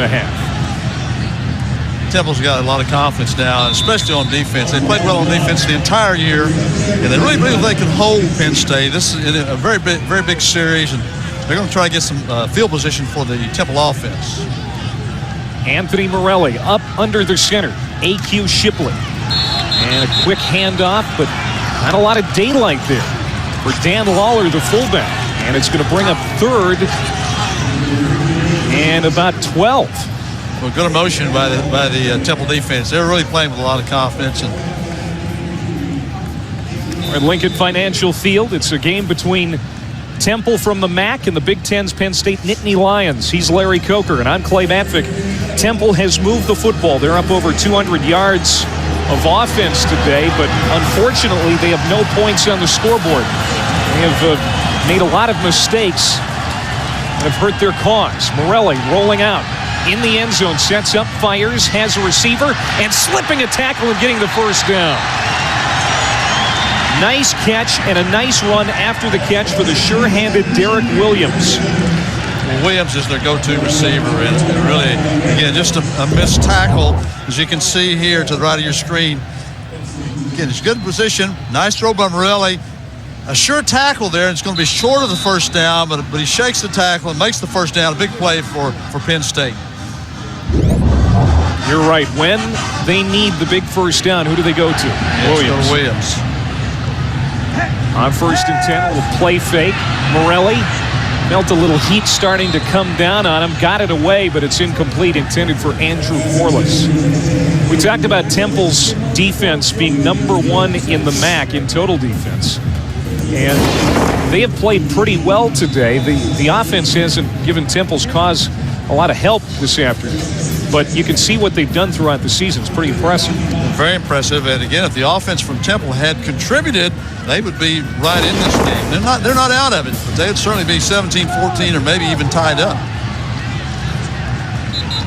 A quick hitter there into the 15. Rodney Kinlaw. Now Kinlaw, as we talked about in the first half, took over the starting role at tailback. He was sharing time with senior Austin Scott, who was suspended from the team last month after he was charged with rape. Scott pleaded not guilty, and a jury is going to decide his fate, but it's an ugly situation that people are quickly trying to forget in Happy Valley. Well, I definitely want to forget it and want to take care of it and handle it. It's in the hands of the legal system now. Kinlaw getting an opportunity. He's done a nice job for Penn State with it. Out to the 25-yard line. It's Williams again, and it appears that he is enough for another first down. Williams coming off that great game last week against Purdue. He had 10 catches for 110 all-purpose yards and 2 touchdowns, having a good start to the second half here. Really is good coverage, but just a great catch by Williams, and you're not going to cover much better than that. That was Schulter's, and just a great job on coverage, but again, tremendous throw by Morelli and a great catch in a clutch situation for Williams. Temple showing blitz, bring the pressure, and Morelli got it away. We'll see if there'll be a penalty flag on this. They had Morelli in the clutches of Amara Kamara, but got it away in time. It's an incomplete pass, but the strong side linebacker Kamara almost had him down. Well, they really like Kamara on this Temple defense, and I think you can see how strong Morelli is here, because Kamara should have had him down. Really good pressure, maybe a hold there, but again, good strength by Morelli to prevent the sack. You make a good point there. Morelli is a big quarterback, and a lot of times the linebacker is easily bigger than the quarterback. Not the case that time. Morelli 6'4", 231. Kamara 6'2", 228.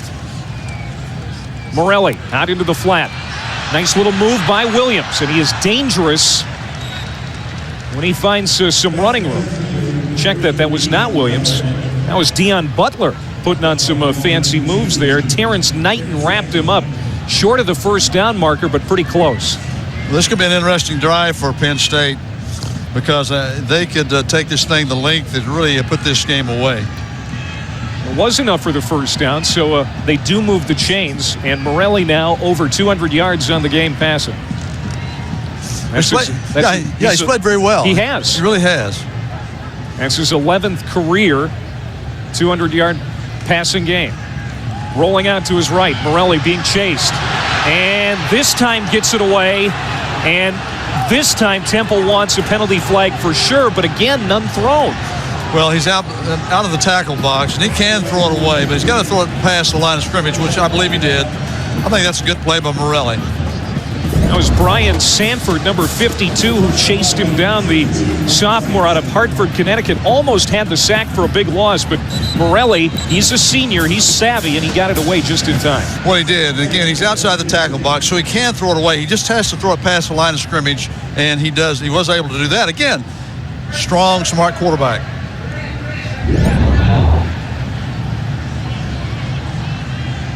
Penn State started this drive at their own 3-yard line. 10th play of the drive coming up. Today, Penn State has been okay on third down conversions, which have helped on this drive alone. Now the throw out to Derek Williams. Good coverage. Dominique Harris kept him right there in his tracks. The strong safety made the stop. Yeah, good pursuit by the Temple Owl defense and a nice tackling there. A little quick screen they've thrown out to the wide receiver has been very effective. They've blocked it very well, and they've thrown the ball very well to allow the receiver to turn upfield and be a viable runner. Joe Paterno. He will formally be inducted into the College Football Hall of Fame next month. 3rd down and 7. Penn State has already converted twice on 3rd downs on this drive. Morelli sets up, has time, throws it out. It is caught by Williams. He's got enough for the 1st down and a little bit more out at the 49 of Penn State. But again, Williams is the go-to target when 3rd down comes up. Well, he is, and Penn State leads the Big Ten in 3rd down conversions with nearly 50%. And again, good patience, good movement by Morelli, and good protection. Now, that throw was a great throw. One of the earlier throws we've seen was behind the receiver. That was perfect. It allowed Williams to protect the football and turn upfield. And Derek Williams now over 100 yards receiving. 7 catches, 104 yards. And out of bounds is Deion Butler at the 45-yard line of Temple.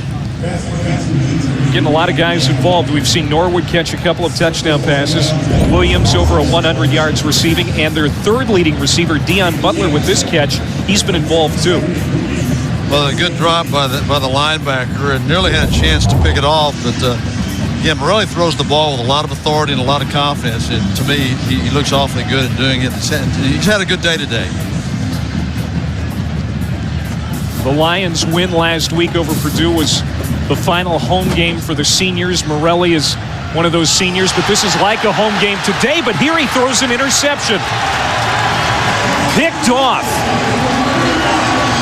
Nice interception by the linebacker, Morris Bluford. He's another freshman for Temple. Not even listed on the 2 deep in the game here. Makes the catch. And it stops the Penn State drive. It is the 2nd Penn State turnover, the 2nd one that Morelli has directly been involved with. And Temple's still in this one. Well, the Temple fans still have reason to be in this football game. They're still fired up. We're back at the link alongside Larry Coker. I'm Clay Matvick and Anthony Morelli. His 2nd turnover today. He's fumbled once, and now he has thrown an interception. This one just moments ago. And I think this is what they're talking about, Coach. As far as the criticism that sometimes rains down on Anthony Morelli, he's got great numbers, but sometimes makes crucial mistakes. Well, bad decision there by Morelli. He's trying to make something out of nothing there. He's had an excellent drive going from their own, I believe, own 5-yard line. We had a great drive, and again, but the crucial mental mistake stops the drive. So a 50-yard drive on 13 plays stalls out because of the interception. Darrell Robinson with the run here for Temple, and this is the 4th drive, Coach, where the Owls have started at their own 40-yard line or better. Now the time has come. Well, it's already been here, but it really has to happen now for Temple to do something with their opportunities if they want to have any chance in this football game. Exactly right. Defensively, the Temple Owls have played very well today. Offensively, they've had opportunities. They have not taken advantage of it. It's late in the game. The time is now. 2nd down and 10. Ball at the 48 of Temple. Von Charlton again getting the start at quarterback for the Owls. Adam DeMichael, the normal starter, is out with a broken leg. That pass incomplete, intended for Travis Shelton. It'll bring up 3rd and long. For up-to-the-minute news from everything that is college sports, log on to ESPNU.com. This online service is the gateway to the best in college sports content from ESPN. Scores, features, video highlights, and much, much more. And if you don't have ESPNU, be sure to log on to ESPNU.com and type in your zip code at the top of the page, or call your local cable operator or satellite provider. Temple today on 3rd down, 2 for 8. They could use one here. Down 17-0. Charlton. Throw was behind the intended receiver at the 40-yard line. Dion Crudup. He was open. Pass was a little off the mark, a little behind. Well, it really was. And Charlton's thrown the ball pretty well, but his last 2 passes were definitely off the mark. And again, another series with great field position that Temple did not take advantage of. And realize, too, they're going against the number 12 defense in the country. This Penn State defense is very good. Jeff Watney at his own 32-yard line. And calling for the fair catch is Derek Williams, and he's got it at the 21. And that's where Penn State will have it when we come back. 32-yard punt back in Philly after this timeout. Here's a look at Fran Dunphy, the head men's basketball coach at Temple. They opened up the season last night, played a good game with Tennessee, a very good Tennessee team on the road, came up short, but he likes his team, and we're going to be talking with Fran a little bit later. A lot of basketball tradition at Temple. They've been very good for a number of years, and a lot of pressure. You know, Coach Dunphy has replacing a legend in John Thompson. A lot of pressure on him. A great basketball program at Temple. I know you meant John Chaney, but yes, John Thompson. No, the Georgetown head coach. Well, John Thompson, he's been replaced too. John Chaney. but your point is well made, and Fran is happy to have it. Of course, he's a Philadelphia native. And you know how it is when you get a job in your hometown, it's even more special. There's a long run for Penn State. They start this drive at their own 21-yard line, and Rodney Kinlaw rips one off to midfield. And Penn State, hopefully this time around, for their sake, they can do something. They had a nice drive going last time out before Morelli turned it over with an interception. Well, a nice run with an attitude here by Kinlaw, breaks some tackles, and you know, I think this Penn State team, it's about time. They may be playing with a little chip on their shoulder this last portion of the football game. That was a 28-yard run for Rodney Kinlaw. And Kinlaw today, 98 yards on the ground. Now he's out over 100 as he gets 3 on that run. Kinlaw, the fifth-year senior out of Goose Creek, South Carolina, now has close to 1,000 yards on the season. He's gone over 100 for the day. How do you find a player out of Goose Creek? I've never been to Goose Creek, South Carolina. Well, they found a good one. Sometimes when you're a program the stature of Penn State, they find you. You know what? That's exactly, you're exactly right. A lot of players out there want to play for Joe Paterno and the Nittany Lions. Kinlaw is going to get another carry this time. Very good results as Morris Bluford, who had that interception in the last Penn State series, makes the stop. Temple now putting in their nickel defense. They haven't had a lot of success with their nickel defense. Penn State's done a good job converting on third downs. Let's see how the nickel defense performs now for Temple.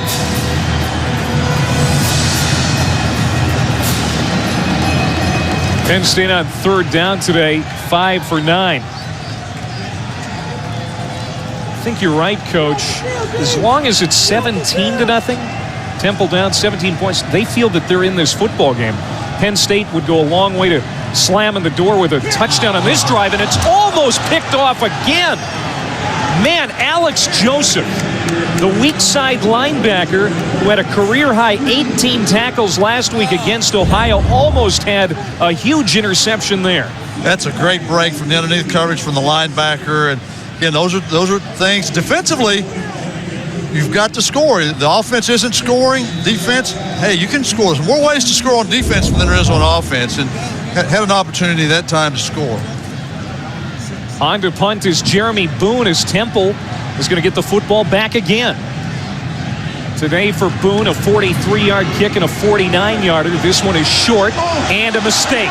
Ball is loose at the 14-yard line. Temple's going to cover it up at the 13. Big mistake there for Marquise Liverpool. He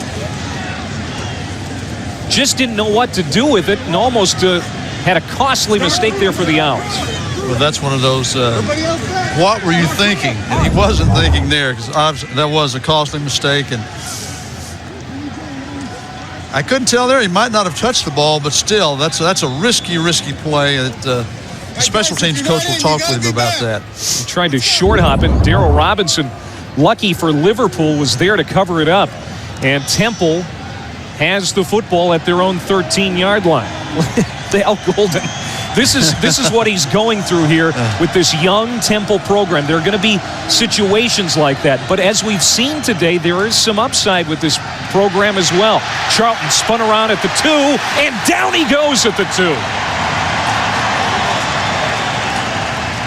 Chris Baker, number 93, polished off Charlton. It's a loss of 11. They want to make plays so badly. The Temple players do. This is against Penn State. And again, this is really a great pressure, and nobody open. Just protect the football, get it put away. I think Charlton's lucky there. He's got the ball swinging it away from his body. Again, he needs to put the football away and protect it. The worst thing you can come out here is at least with a punt. Third Penn State sack today. That's one below their game average. Harper trying to swing it out and cut the corner on the near side. They're lucky to get it out of the end zone. Dan Connor made the stop. Let's go to the studio and Mike Gleason. Missouri, Texas A&M. That Missouri defense forcing a turnover, but they're back on the sidelines. And Chase Daniel, 24-9. Play. Interesting year in the Big 12 this year. When you've got Kansas and Missouri as the top teams, it's an unusual season of Big 12 football. I was in the old Big 8 with both those teams. That is unusual with Nebraska and Oklahoma and some of the teams that you see. Out of the end zone, Charlton had a receiver, and it's juggled and dropped out of bounds. That was Bruce Francis, usually pretty sure-handed. Couldn't come up with it. Even if he had, it would have been well short of the first down, and Temple's going to have to punt from out of their own end zone. Well, a lot of frustration now, I think, for Temple. They know they've had opportunities to make plays, and you're right, it would have been short, but still, you've got to make those catches. You want to make as many positive things as you can possibly do for your offensive football team. Temple has not done that today. Jeff Watney from the back of the end zone. Today, this is punt number 5. He's averaged 35 yards. Temple would love to see him boom about a 50-yarder here to give him some breathing room. Good kick. Backing off is the return man, Scarrato. He's been called on to return kicks today. And he's got it inside the 40, out at the 38-yard line. That's where Penn State will set up. And the last few drives here in the second half have been very productive for Penn State. We'll see what they can do here. Don't forget, coming up at 3:30 today, a big one between Connecticut and Cincinnati. UConn trying to keep their run going. Number 13 in the country. College football presented by Allstate. For more information, go to the web, ESPNU.com. Boy, that UConn team, figure out ways to win football games. Well, they're not supposed to be that good. They're not supposed to be winning. Nobody ever picks them, but they just continue to win. There's Kinlaw again. And UConn taking on a good Cincinnati team, too. So we'll see what happens here today as we take a look at what Penn State has done the last 3 possessions. A punt, a turnover, an interception thrown by Morelli, and then another punt. Coach Paterno has also put on a heavier coat, so it must be getting colder down on the sidelines. He's got the long top coat on now. I was interested in the fact that before the game we noticed that Coach has football cleats on. That's old school when you coach on the sideline with cleats on. He also has had a tie and a sweater. Not many coaches coach in a tie anymore. Most coaches wear coaching shirts. Coach Paterno had the tie and the sweater. Still has the tie on. He's got it loosened around his neck, though. It's not tight. Now, you've got a great story about Joe Paterno when you were coaching. Yeah, I'm actually, my first game as a head coach, they opened the new stadium in State College and against Coach Paterno. I'm trying to win one game. He wins that game. He becomes the winningest coach who beats Bear Bryant's record at that time. What's fair about that? But you got the win that day. Well, we did get the win that day. We had a great football team and probably one of my best halftime speeches that day. We were ahead pretty good at the half, and I asked Ed Reed, our great safety, I said, Ed, what I need to tell our guys at halftime? He says, Coach, we're way ahead. Don't say too much. Good speech. And you know what, Paterno, like I said, he's sharp as a tack. He remembers every play of that game still. We were down in the locker room before the game talking with Joe Pa, and he remembered that very well. He did. We won the national championship that year. He sent me a picture that he had signed, taken the both of us before the game, shaking hands, and there's a reason why he's been successful. He does the little things. Look at that. 2 wins behind Bobby Bowden for the all-time record. And, those guys, both of them, showing no signs of slowing down. Well, I hope they don't ever. They're very good for college football. They're just terrific men, great examples for young people, and they're both very, very sharp and outstanding football coaches. I hope they coach for forever. I might add, he was very complimentary of you, too, before the game. No, I certainly appreciate it. It's great to see Coach Paterno. 4th and inches coming up here for Penn State. It's hard to tell who this crowd is for now. I got to be honest. I thought it was a predominantly Penn State faithful, but I'm not so sure now. 4th and inches. Morelli keeps it and lunges forward, and it looks like he has enough for the first down. The final half minute here of the third quarter. We've got an opportunity to check in with Mike Gleason.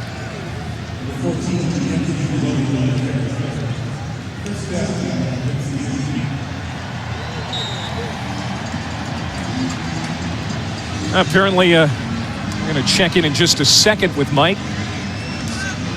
Clock begins to run. And they got the first down, so Morelli, bring him up to the line. First down and 10. Looks right, then comes back left. And it is caught by Deion Butler, short of the first down, but it's a good pickup on first down. He steps out at the 21. Now let's check in with Mike. All right, Clem, we go back to the ACC. Wake has scored, but C.J. Spiller says, hey, we got it right back. C.J. Spiller took a kickoff to the house last week versus Duke. He said, you know what, I can do it again this year. Picks up some great blocks along the right side, catching 1 or 2 Wake Forest guys out of their lane, and using that speed, takes it in for the touchdown. Speaking of a lane, Arian Foster, Tennessee, untouched, left side. He is going to take it to the house. Volunteers, 27-3 over Arkansas.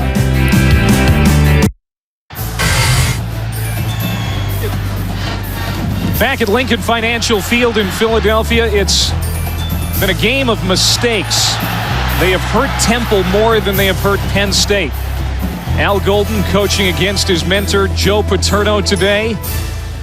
And Temple has to be happy, Coach. You talked about this at the top of the broadcast. They wanted to be in this game going into the fourth quarter. Yeah, they haven't put any points on the board, but they're only down 17-0. Well, they're still in the football game now. They got to have a stop here, but then offensively they have to do something. Obviously, Penn State's in control of the football game, but Temple is not out of the game at this time.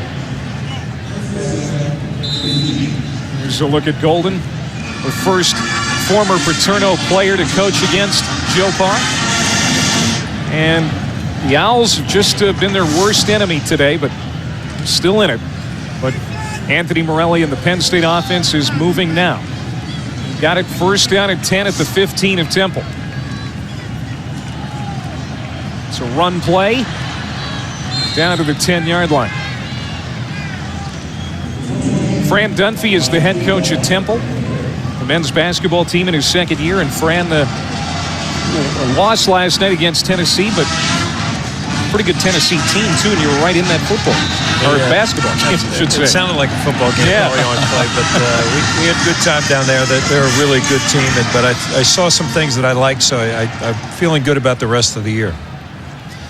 Well, Coach, you replaced a legend in John Chaney, and just how do you feel about that? And what's your thoughts as far as you replacing him? Well, in our business, Coach, there goes a touchdown for those Nittany Lions. But in our world, they tell you not to succeed a legend. I guess I didn't get that memo.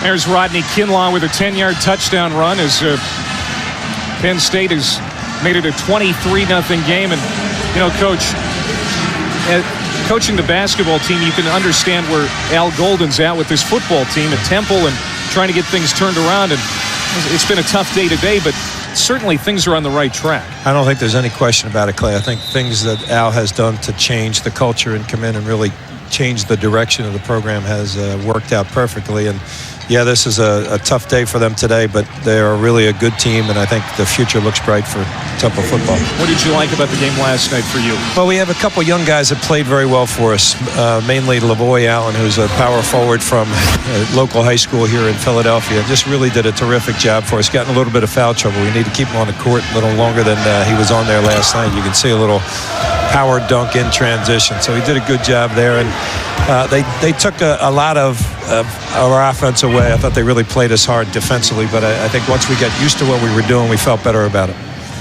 Coach, let me ask you about the Puerto Rico Classic. What are you looking for there? What are you expecting there? Well, again, 3 real tough games, Coach. They're all tough, but so we're going to open up with Providence, who's got a really good basketball program, a Big East team, so we'll have our hands full when we go down there. But I think really what you're looking for is to get your kids in an environment that they can enjoy, but also get great experience going for them. So toward the end of the year, we'll feel a little bit better about our chances to do well in the Atlantic 10. The Puerto Rico Tip-Off Classic is going to be seen exclusively on ESPNU and ESPN2. And Fran, we wish you the best of luck with that tournament and the rest of the season. It can't be easy taking over for John Chaney, a legend here the last couple of years. It is not, but I'll be the first to tell you that he has made it easier for me. Yeah. The transition was better because John Chaney made it better, and the people at Temple have been great, so I've been very fortunate. I've been a lucky guy in coaching. So. And you got to be happy you're coaching in your hometown. Absolutely. Nothing much better than that. Fran, thanks you very Clay. much. Good luck this season. Much. Fran Gunson, head coach of the Temple Owls men's basketball team, and lost last night to Tennessee on the road, but likes the makeup of his team, and we wish him the best of luck. 24-0 now as Penn State has opened this one up as Temple Owls shown signs today of being a good football team, but a lot of youth and a lot of mistakes. It's hard to overcome when you hurt yourself. Well, you don't overcome it. And I'll say against Penn State, against any team, you have opportunities. You have to take advantage of it. And I think Temple will look at this tape on Sunday and see all the opportunities that might have been. Charlton over the middle, and it's incomplete. Maybe should have caught that pass, but I really think Charlton should have taken a little off of it. And as I used to say, put hands on it for the receiver. Make it easy for him. Make everything catchable. It doesn't count unless you pass it and one of your guys catch it.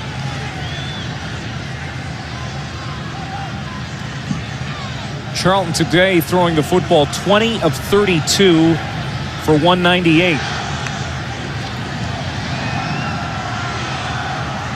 Time of possession in the second half has been dominated by Penn State, almost 10 minutes.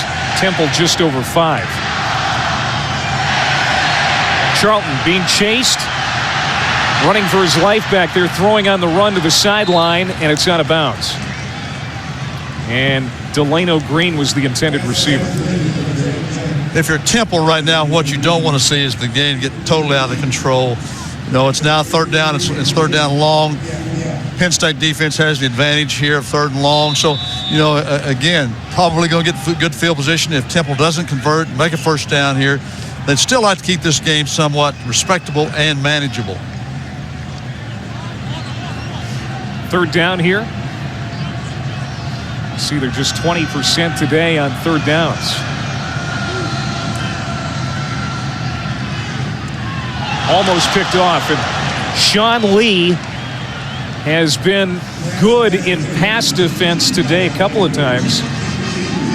You know, we were talking with Joe Paterno this week, Coach, and Sean Lee was a great high school basketball player, and that's the way Paterno, when he first got into coaching, liked to recruit guys. He liked to see him play other sports. And when he saw Sean Lee play basketball and saw how good of an athlete he was on the hardwood, that's when he said, that's the guy I want. Sometimes you can tell a lot more about a player. You're more close up in basketball. You can see the way they handle themselves at a practice or a game.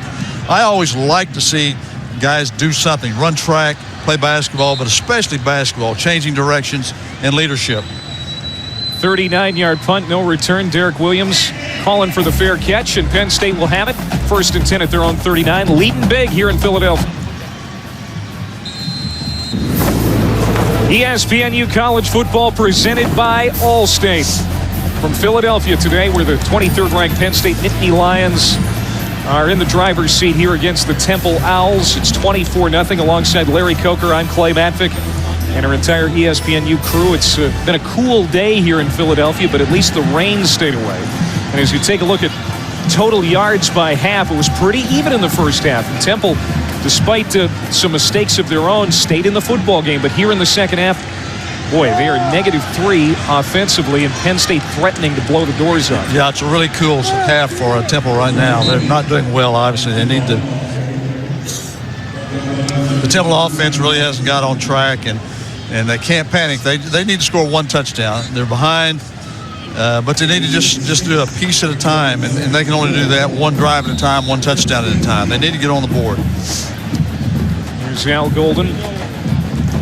Golden, a former tight end for Joe Paterno, played tight end in 1987, 88, and 89. And at 38 years old, he is the 4th youngest head coach in the country. So he's young, his team is young. It's a lot of youth over there on that Temple sideline.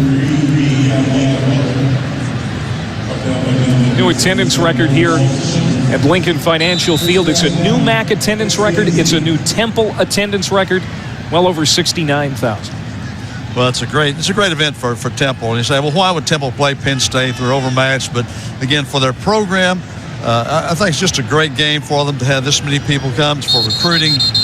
It's just they need this game more than Penn State needs this game. Penalty flag comes in here. Start offense number 64. The 5-yard penalty remains. First down. So on the left guard, Rich Ornberger, number 64, junior out of East Meadow, New York. Not many penalties for Penn State. They don't commit many. Again, they lead the Big Ten in fewest number of penalties. And that was just their second, coach. Yeah, just their second penalty today. Here's a look at Joe Paterno. He was asked again, as it seems like he is every week, about potential retirement. He quickly dismisses the question. We have none of that talk. There's Kinlaw dropped for a loss in the backfield. And Jamal Schulters, the cornerback, good job there in the open field. Paterno says he feels good. He told us that again before the game when we talked to him down in the Penn State locker room. The only thing that occasionally bothers him, and it would make sense, it's that leg and that knee that was injured last year in that Wisconsin game. But other than that, he feels great. His mind is sharp, and he wants to do this for as long as he can. Well, I'm around. Had the good fortune to be around Coach Paterno in the offseason for a few days, and you know, he's very sharp, and he's still very young. Here's Kinlaw inside the 40, on his feet to the 30, and pulled down at the 20-yard line. Big run for Kinlaw. 136 yards before that carry, add 31 more before Dominic Harris finally got him down. Well, just a gaping hole here. Nice job, nice pull. Nice. They characterize Kinlaw as a slasher, and that was an outstanding slashing run. I'm sure this Temple defense is starting to wear down some now here in the second half. It's a cool day, but it's very high humidity. 166 now for Kinlaw. And we haven't seen a ton of Evan Royster. We were talking with offensive coordinator Galen Hall this week, and he said they're going to see Kinlaw for a few series, then Evan Royster, but it's been primarily Kinlaw today. With that said, Hall said that there's really no drop-off from Kinlaw to Royster, and that is really a luxury when you're an offensive coordinator that those guys are interchangeable. Well, it really is. And I think Galen Hall, the offensive coordinator at Penn State, was very adamant about that. He felt good with either player. Not a lot of drop-off with either running back. Here's a look at what Kinlaw has done today. 5'9", 190 pounds. He's over 1,000 yards now on the season.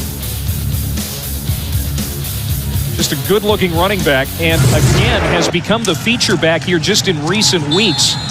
Austin Scott, who's having legal troubles now, off the team indefinitely, and it's basically Kinlaw's job back there, and he's taking the bull by the horns.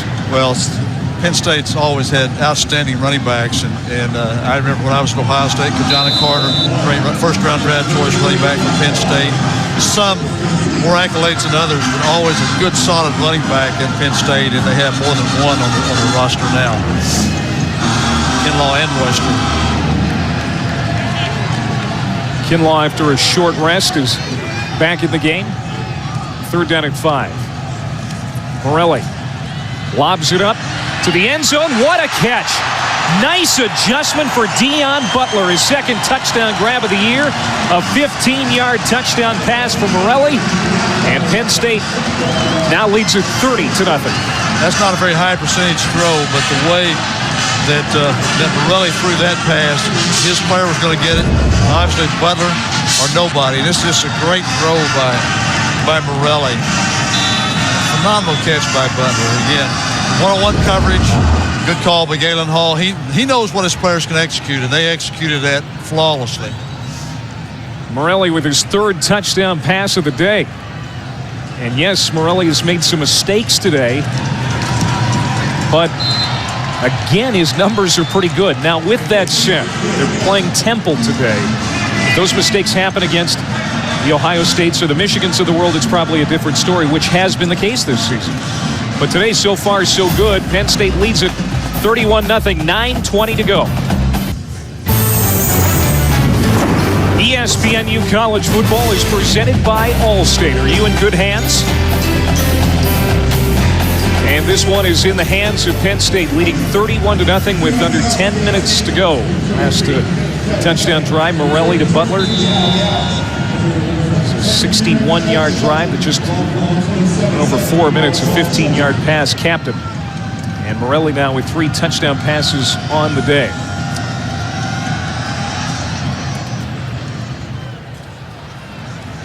Temple on the return. Started at the 10. Travis Shelton bringing it back close to the 35-yard line. And I think it would be important here for Temple, coach, to at least get some points on the board here today before this is all said and done, for nothing more than just confidence sake going forward the rest of the season. Well, I think their goals have changed for this game.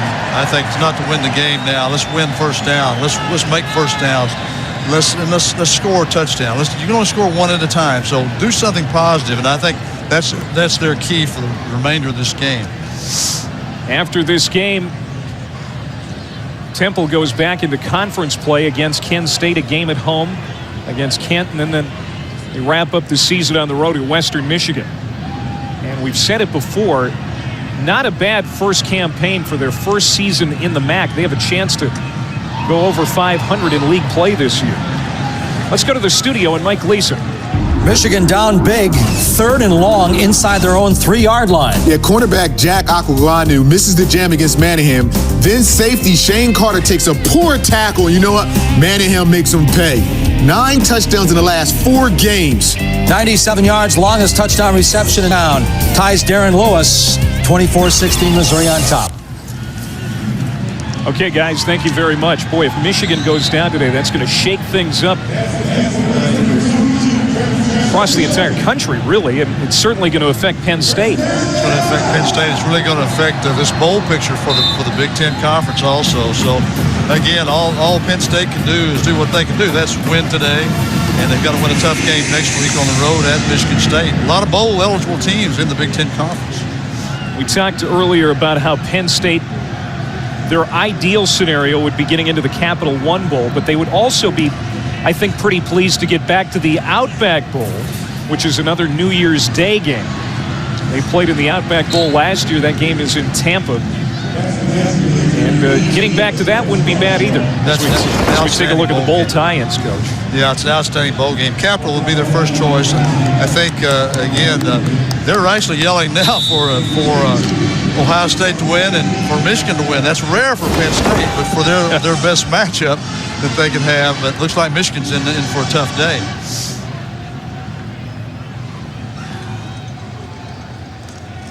Charlton headed out to his tight end. It's Kevin Armstrong. And the clock continues to move here as down at the 34-yard line. Thomas is downstairs for Penn State Nittany Lion on that 86 national championship team. And I got to believe, Blair, as you look up at the scoreboard, you enjoy what you're seeing here. Well, yes, I think those guys, they start off kind of slow, and then they started putting things together, and they started executing their offense. Norwood had some couple touchdown passes early in the game. So those guys are starting to really settle in and play well. Blair, this is Larry Coker. Just congratulate you on your great career you've had, a national championship, and What about Kinlaw and Worcester? Kinlaw looks very good today. Yes, I tell you, Kinlaw really came in, ready to play because he didn't play much last week, but he had a great game today, and you have Rodney having Royster to come back in there and play behind him, so they have a good running back for him. Al Golden, a former Joe Paterno player, now coaching against him. You played for Joe Pa. Do you think this man has maybe another decade in him? Because there are a lot of people that think he probably does. Well, I think he was being interviewed by an outfit out of Harrisburg, and they asked him about retiring. He said, "Are you kidding me? I'm having too much fun. I'm really enjoying this." So I don't think he's looking to step down, even though his contract is up. And anytime you consistently putting good teams on the field, you think he can continue to do it. He looks good. Blair, let me ask you this. What's one of your favorite memories of Penn State or Coach Paterno? I'm sure there are a lot of the great career you had there, but is there anything really stand out? Well, the thing is that Joe Paterno does a great job of educating his players. Some places they don't harp on it as much as Joe Paterno does. He's making sure that guys go to school, and then when you get finished playing, that you're a better person after you get out of school than when you went there. And far as on the field, just having the opportunity to play in front of so many great fans has have to be the most memorable things that you really have to look back on. We're talking with Blair Thomas, a former Nittany Lion. And Blair, we know you're a Philadelphia native. What are you up to now? Well, we have a television station out of State College, WHBL. We have a Penn State tailgate show. So we broadcast 2 hours before every home game, an hour after every game. And now we're taking the show on the road and doing some clips from this game. Got a chance to get a couple interviews from some players, the athletic director. So we're trying to make sure we keep a positive spin on everything that's going on at Penn State. And there's so many great Penn State fans in the Philadelphia area that we thought we should come out and interview some of those people as well. Getting back to Coach Paterno, Blair, one thing he said he would not do is get into broadcasting after he does retire, whenever that is. Well, I don't think he's going to retire. I think he's going to, play this one out all the way, and we'll see how long he goes. Because I just remember being recruited, and he's saying he promised that he was going to be there when I graduated, and that's over some 20 years ago. So who knows with Joe? I mean, he doesn't have any hobbies, so he enjoys, being around young people, motivating them, teaching them the finer things of life, and educating them. Because when you come in as a freshman, you're All-American at whatever town you came from, and Joe Paterno have a great job of molding all those attitudes. People you think they should play early, but he kind of settles them down, and I let them understand that you got to work your way into a playing position. Blair, it's good to talk with you. Yes, thank you. Take care. All right, thanks a lot. Blair Thomas, former Nittany Lion, part of that 86 national championship team under Joe Paterno. And boy, former players, current players, former coaches that have coached against him. Al Golden coaching against him for the first time here today. It doesn't matter who you talk to. They all have such admiration and respect for that man. Well, it's just like Blair was saying, there's kids come in, they want to play in the NFL and all those things. When you get Blair's age, you look back, and says, my education was very important to me, and I think that's what Joe Paterno teaches. Jason Harper down to the 5-yard line, and Temple trying to get some points on the board here before this game comes to an end. That's a 16-yard run for the Temple tailback. This has been a very impressive drive for Temple. I don't think you'll see a reverse or a flea flicker on this, red zone series. I think you're going to see them try to be a little bit traditional and get the football in the end zone. George DeLeon is the offensive coordinator for Temple. He spent 20 of his 37 years in coaching at Syracuse. And he's got a young offense. Sometimes you got to try trick plays like that to make things work, but I'm surprised to see that here as they're trying to get on the board with 4:43 to go here before the end of the game. George DeLeon is an outstanding football coach, a brilliant offensive mind, and just had great success with his tenure at Syracuse. And I remember, to me, one of his best teams, Donovan McNabb, of course, the great Philadelphia Eagle quarterback. Donovan was his quarterback at Syracuse, and just had some great football teams. George has got to be happy with this drive. This will be play number 12. And we're going to get a timeout called by Temple.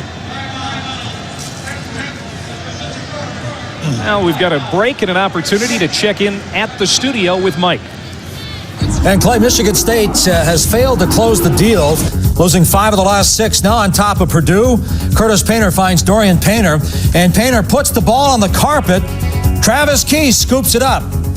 And Dorian Bryant put on the carpet. Key takes it in for the score, 41-24. Looks like Sparty might become bowl eligible, Clay. Yeah, and that would be in D'Antonio's first year at Michigan State. Boy, they started out like a house of fire, and like Mike alluded to, they have really cooled off. 5-5 right now. A win today gets them into the bowl picture. Penn State at 7-3, and we talked about what they're hoping for. It appears that they're on track for a New Year's Day bowl game again. Might need a little help along the way, and the fact that Michigan is losing today might goof things up a little bit for Penn State, but there's still a couple of weeks to go here and a lot can happen. Well, that's why you like to control your own destiny. That's right. You don't like to put it in other people's hands. That's absolutely You do right. what you can do, and hopefully that's good enough. Charlton rolling out. Temple trying to get on the scoreboard under pressure. Boy, those linebackers are quick. That's Dan Connor breathing down his neck and getting to him. A little bit of a trick play call here. They're trying to run a little delay, throw back to the tight end, and Penn State was well aware of it, played it extremely well. Nobody to throw to. You see the sprint out to the tight end. You can't see, but he's delaying, coming back across the field. Again, you're right. The linebackers, the Penn State defense running awfully well. Play diagnosed and covered extremely well by the Penn State defense. Chris Baker, number 93, also there to help out. Look at Connor's numbers today. 10.5 tackles, which is the most on the team today. By the way, that was the 4th Penn State sack, which equals their game average this season. They came in number 1 in the country in sacks, and I have a feeling after this week they'll stay there. Charlton rolling out, and he's going to get to the sideline. He'll stop the clock with 3:15 to go. Connor again there to run him out. Well, I'm probably going to go for it here. It's, they need a touchdown on this drive. It's 4th down, and a field goal really is meaningless right now. They'd like to get a touchdown, so I think they'll definitely try to go for it, and they can make a first down. Are you a little bit surprised that Penn State still has their number 1 defense out there? Yeah, I was thinking the same thing. You hate to see anybody injured, but again, having Connor and all the starters still out there is a little bit surprising. Crowd that is still here. Charlton held on to it now, throws it deep and out of bounds. That was Francis, the intended receiver. The crowd trying to get into it a little bit here one more time, and Temple comes up empty on that drive. Unfortunate. 31-0, 3:07 to go. We're back after this timeout. You boo Santa once and you get a bad rap, but not everybody in Philadelphia is a Grinch. A little over a month away from Christmas, and that guy's already in the spirit.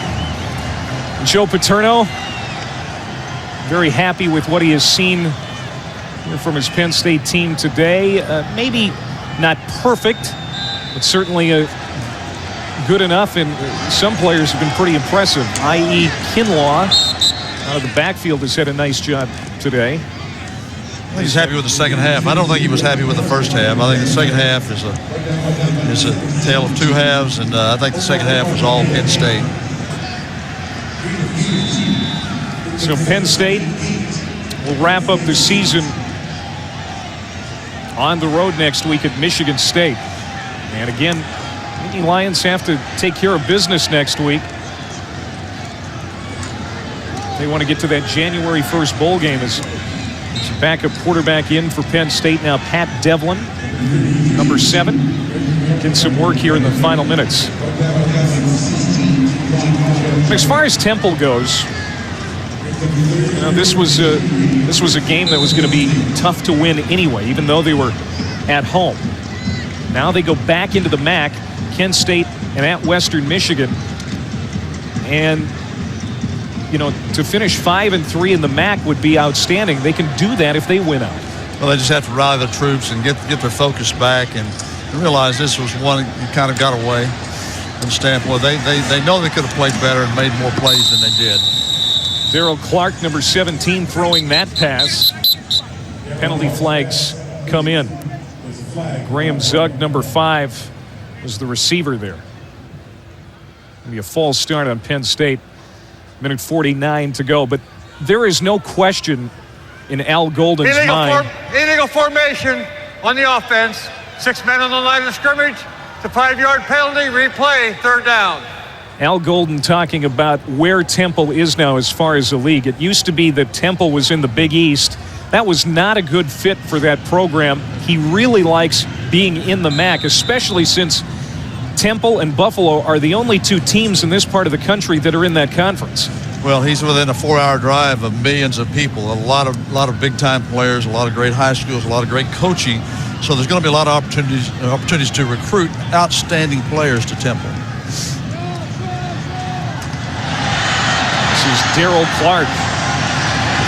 And it looks like he's got enough for the first down out to the 25-yard line, and the clock will continue to stay in Penn State's control here. So you and I were down in the locker room. We saw Darrell Clark and saw him up close and personal. He looks like a linebacker. He doesn't look like a quarterback. He looks the part. Let's put it that way.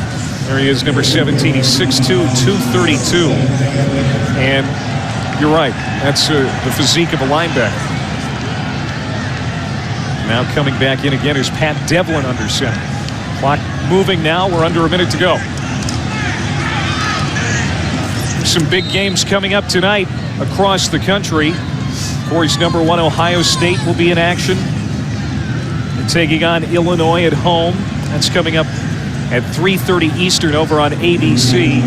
Number 2 Louisiana State taking on in-state rival Louisiana Tech at 8 o'clock tonight. Oregon's got a bye. How about Kansas? Kansas trying to go to 10-0 since '99, not 1999. But 1899, that's what they were 10-0 for the last time. Yeah, that's what a phenomenal job's been done there. That's just unreal what Kansas has done, that program. They're alternating quarterbacks like the Steve Spurrier did at Florida one time. That's going to do it. Well, the mentor gets one over on his student today. Al Golden, in his first game coaching against his teacher, Joe Paterno, comes up short, 31-0, even though Temple did play pretty well, especially in the first half at times, but just too many mistakes. Well, they can learn from this because I promise you, you just take about 4 or 5 plays out of the first half and say, if we would have done this, if we would have done that, it could have been a different football game. Obviously, the ifs and buts and all those things, you can't live on that, but I think this young Temple football team can learn from that. There he goes, jogging off the field, even though that leg was broken a year ago. 31-0 Penn State with the win. Coming up next on ESPNU Sports Center U. For more information, log on to your home for the finest in college sports, ESPNU.com. This has been a presentation of ESPN, the worldwide leader in sports. For Larry Coker and our entire crew, I'm Clay Matvick. So long from Philadelphia. Now let's go to the studio. Mike Gleason.